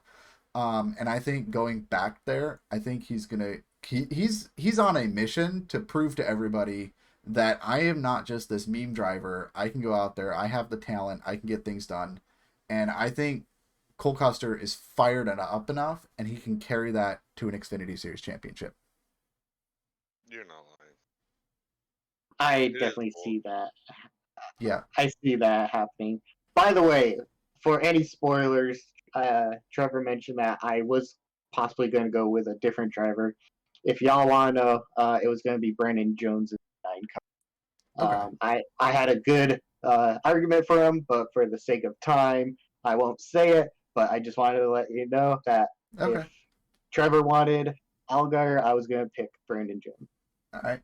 Let's see our Rookie of the Year contenders. We got Chandler Smith, Sammy Smith, and Parker Retzlaff. I don't know who to pick other than I guess I'll just pick the guy I put in the playoffs, Sammy Smith. Joe Gibbs Racing Equipment. That's what I got. I'm high on Team Chevy still. I'm picking Chandler Smith. Yeah, I'm going with Chandler Smith. I've raced Parker Retzlaff on iRacing, and I can't stand the kid, so I'm not going to pick him. Oh, those iRacers. I mean, hey, listen, Sammy Smith, dude. Joe Gibbs Racing, you're 100% right. He could go on a tear. It's the best equipment in the business, right next to JRM, but Kaulig Racing is like, I mean, those are the 3 powerhouse teams in Xfinity. Chevy's all the way, 100%. Chandler Smith did great in the Truck Series, so I definitely have to go with him. Yeah. I mean, I don't even know who the hell Sammy Smith is, so I can't go with someone I don't even know. You know? Like, I have a reason not to go with Parker. I don't have a reason not to go with Sammy Smith, except for I don't know him, but Chandler Smith was very good last year. Yeah. Good at least. I don't want to say very good, but he was good. Yeah. All right. Last thing on the agenda, we're gonna go over the Truck Series quickly. We're not gonna talk about this. I got robbed again. Yeah. All right. So we got Zane Smith, Ben Rhodes, Ty Majeski, Corey Heim, Carson Hocevar, Stuart Friesen, and Matt Crafton. We all agree are 7 out of the 10 truck drivers. I don't think there's much else to say other than we all agree. So let's go over our disagreements real quick. So Grant Enfinger, Chase Purdy, and Grant Enfinger. I'll be honest. I thought when I was putting my list together that I had put Grant Enfinger on there, and I did not.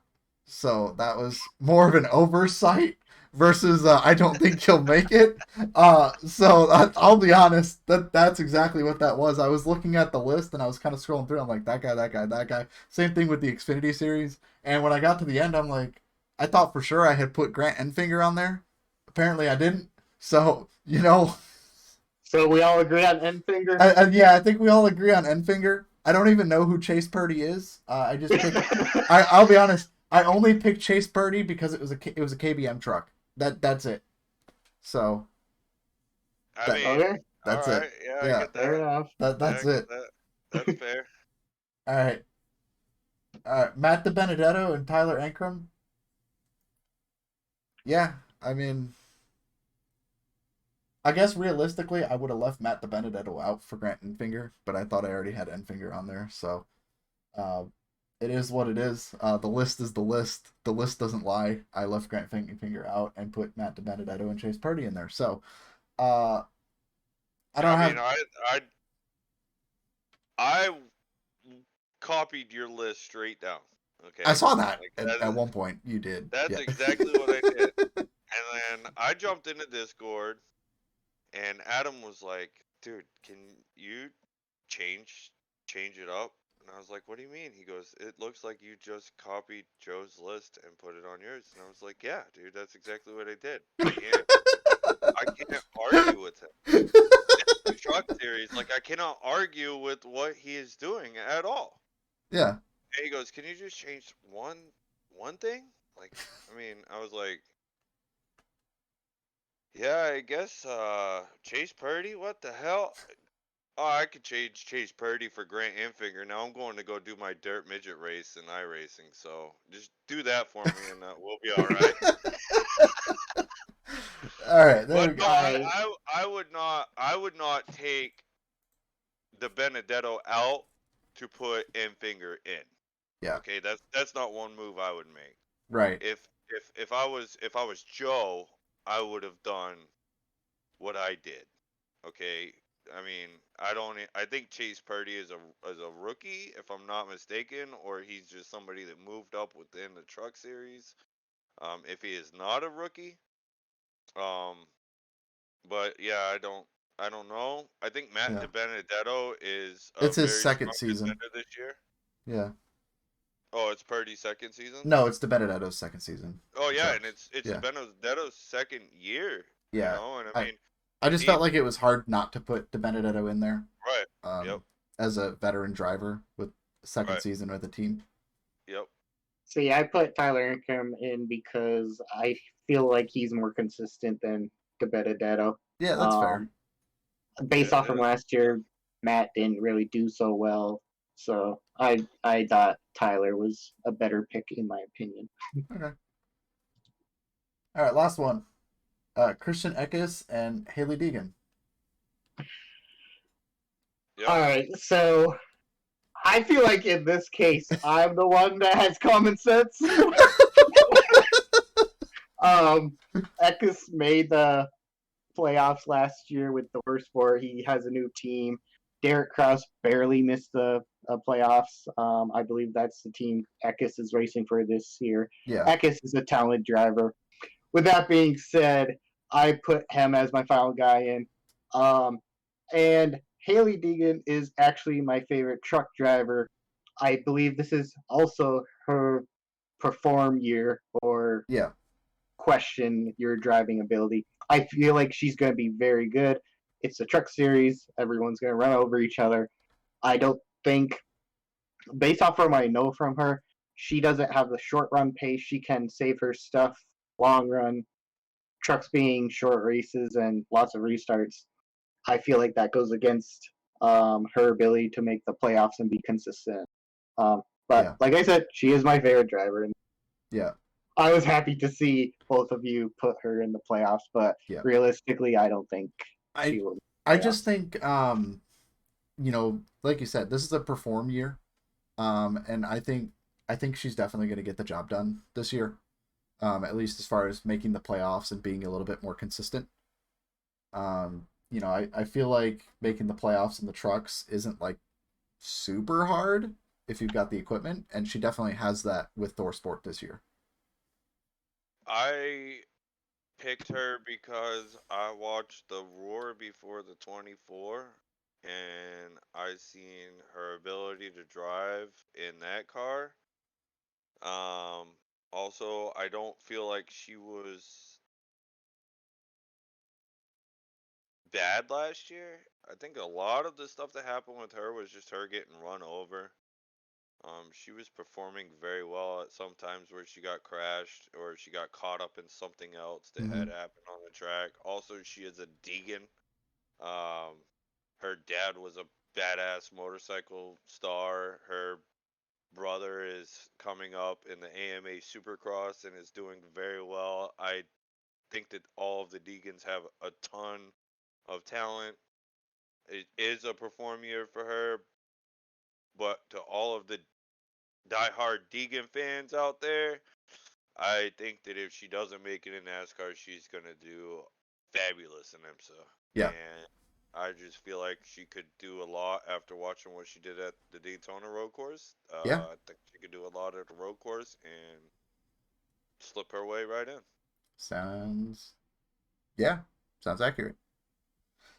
All right, real quick, let's reveal playoff drivers that made the playoffs that were not in. I once again had the most drivers out. Yeah, Well, obviously. we would have been tied if you didn't.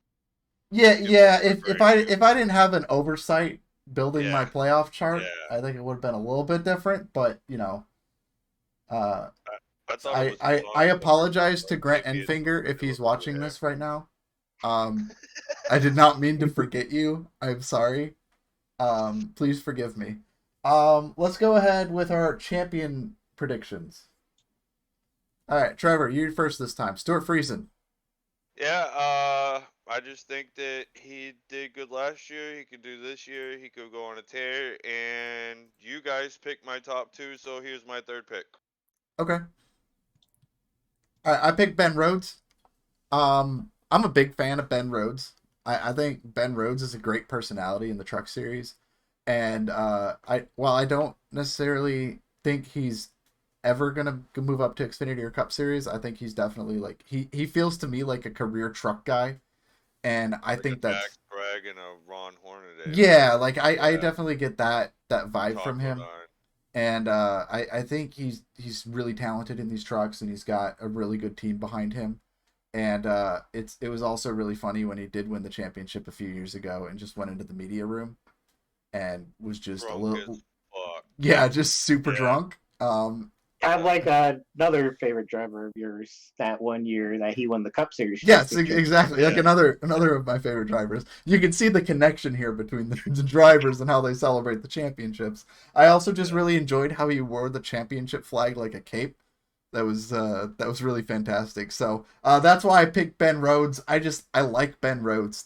That's about it. I don't have like that's it. I like Ben Rhodes. So It makes sense because you party hard at Sebring, just like yes, Brad and Ben of does when they course, win championships. always. Yeah, All right. He right, doesn't my party that hard. He he freaking just makes me drink everything so he can beat me at tetherball is what happens. True Oh. story. all right, not to get too sidetracked, but my pick to win the Truck Series championship is none other than Zane Smith. I mean, Okay. he's the defending Yeah. champion. I mean, Yeah, I And can't argue with you. that was my first pick, I to mean, be I think it's honest. everyone's first pick. Yeah. Also, he impressed me so much at Worldwide Technology Raceway when he filled in for Chris Buescher Yes. in the Cup Series. Like, he is Cup Well, talented and he's driving the level. Cup Series this year in a select races. So Yeah. He's full time Cup ready.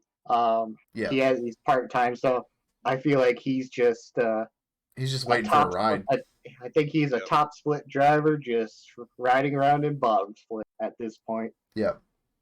Yeah, Oh like I said, yeah, for sure. if I was gonna go off of who I think is going to perform the best, my pick would have been Zane Smith. Obviously, you had that in first, so I was like, let me go with the funny guy, Ben Rhodes. I mean, with my pick, you know, first off rip, it was Zane Smith, right? Yeah, Like, I mean, that was my number one pick. And then it was like, well, who am I going to pick after that? And I seen Ben Rhodes, and I was like, another great pick gone. You know, I showed up last to the round table. Maybe I should have taken this more seriously, but you know, I it, it was either Stuart Friesen or Matt Crafton. Yeah. I think those were my the two. That was who I was kind of like, who do I pick? Who do I Yeah. pick? All right. One last thing to go over. Let's pick a rookie of the year. There are 5, and I'll be honest, I only know one of these people I on don't this even know list. any of them. One of these drivers. Raj Caruth. That's Yeah, the only, he's the iRacer. that's the Yeah. only one I know, and it's because he's on iRacing. Right. And I don't think I've ever raced him, but I've seen clips of people racing him, and they hate racing him. Right. So I'm gonna go with the iRacer. yeah, I'm gonna go with him as well. Rookie of I'm the gonna year. go with Nick Sanchez. I think Okay. he won the ARCA Series championship last year. I think Okay. a lot of these drivers are ARCA drivers I recognize, but I didn't. Yeah. I I don't never really watched follow it. ARCA, so Yeah. All right. So the last thing we're gonna go over, I'm just gonna show you guys the schedules real quick.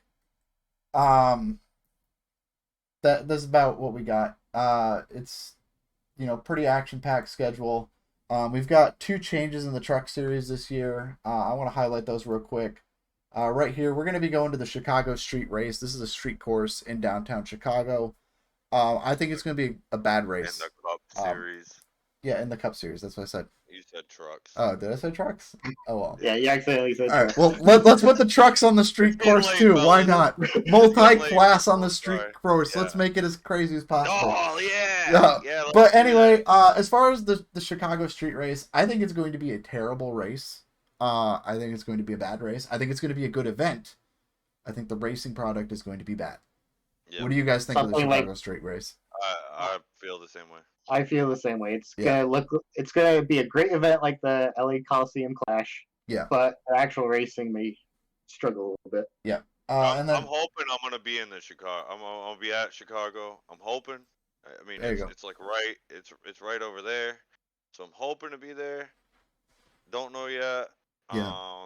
But I definitely don't know why. If we have to go to Chicago, why don't we just go to Chicago? I agree. Fuck. Especially with the new next gen card. Oh yeah, that would have been a Well, fantastic yeah, race. dude. That'd be a great Come race. Last change we got, the All-Star race moves from Texas to none other than North Wilkesboro, back on the schedule after 20 years. I'm hoping it's a good race. I'm happy to see Wilkesboro back. Race, it's not fucking Texas. Yeah, Dude. yes. I mean, no matter what, it's gonna be better than Texas. Obviously, it's not hard to be a better race than Texas. I could put 2 next gen cars in a parking lot and drive circles around that, and it would be more entertaining than a race at Texas. However, the short track package, rain on it, and we're yeah, good.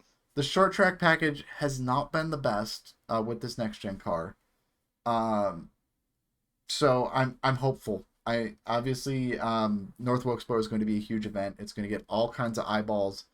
I really, really hope the racing is good. Because if it's follow the leader, you can't pass, you can't get to the bumpers, you can't do any of that old school short track racing that you want to see at North Wilkesboro, it's not going to be good. And I'm hoping I'm wrong about that. I'm hoping it's a fantastic race. Yeah, I'm hoping it's a fantastic race too. The one thing I did, based off from the last 2 races we just went on, I feel like I said that weird. Chicago street course is catering for the new fan, Mm-hmm. and then NASCAR's taking care of their traditional older generation with bringing back North Wilkesboro. So I love how NASCAR's opening up to catering to new fans and the old. Oh, for sure. All right, moving on. The playoffs are pretty much exactly the same as they were last season. And then let's move over to the Xfinity Series. They're obviously going to Chicago Street Race. My sentiments are the same on the Chicago Street Race. I don't think there's any new changes. Oh, they're going to Sonoma. Xfinity Series is going to Sonoma this year. That's going to be badass to watch. So we're going to finally get a doubleheader at Sonoma this year. I think that's going to be a lot of fun.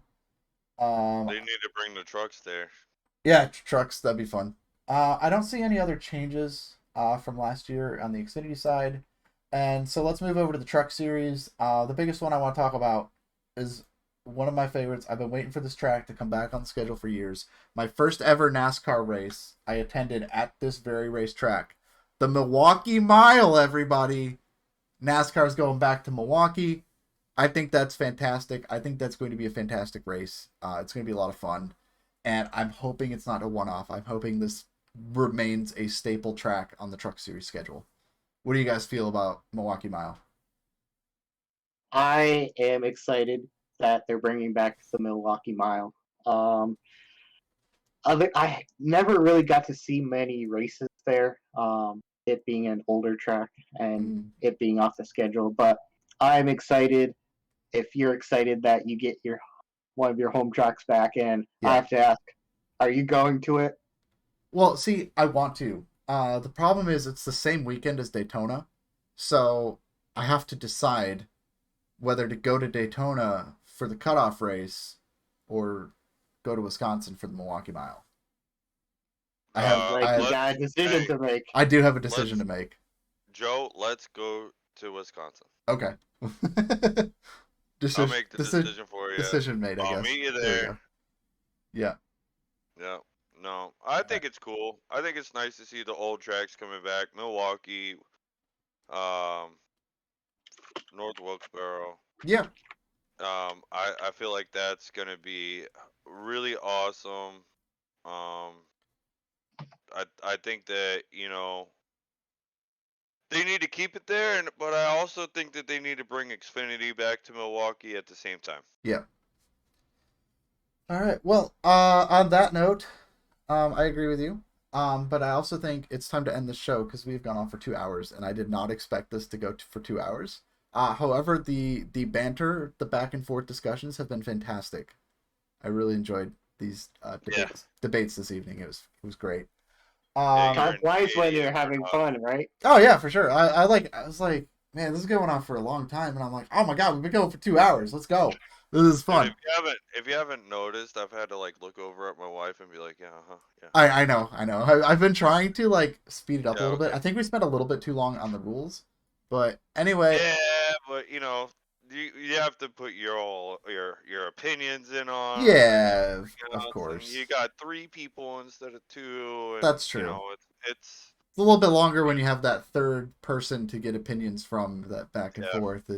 Okay, I'm sorry if I made. No, you're not intruding. It was we appreciated.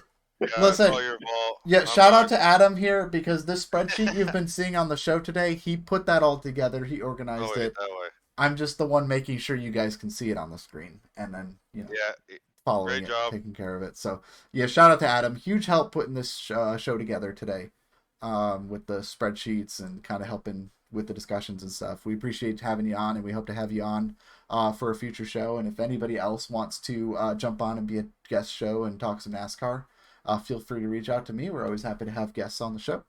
And until then, I hope you guys all enjoy the Daytona 500 next weekend, and we'll see you after that. Have a good one, everyone.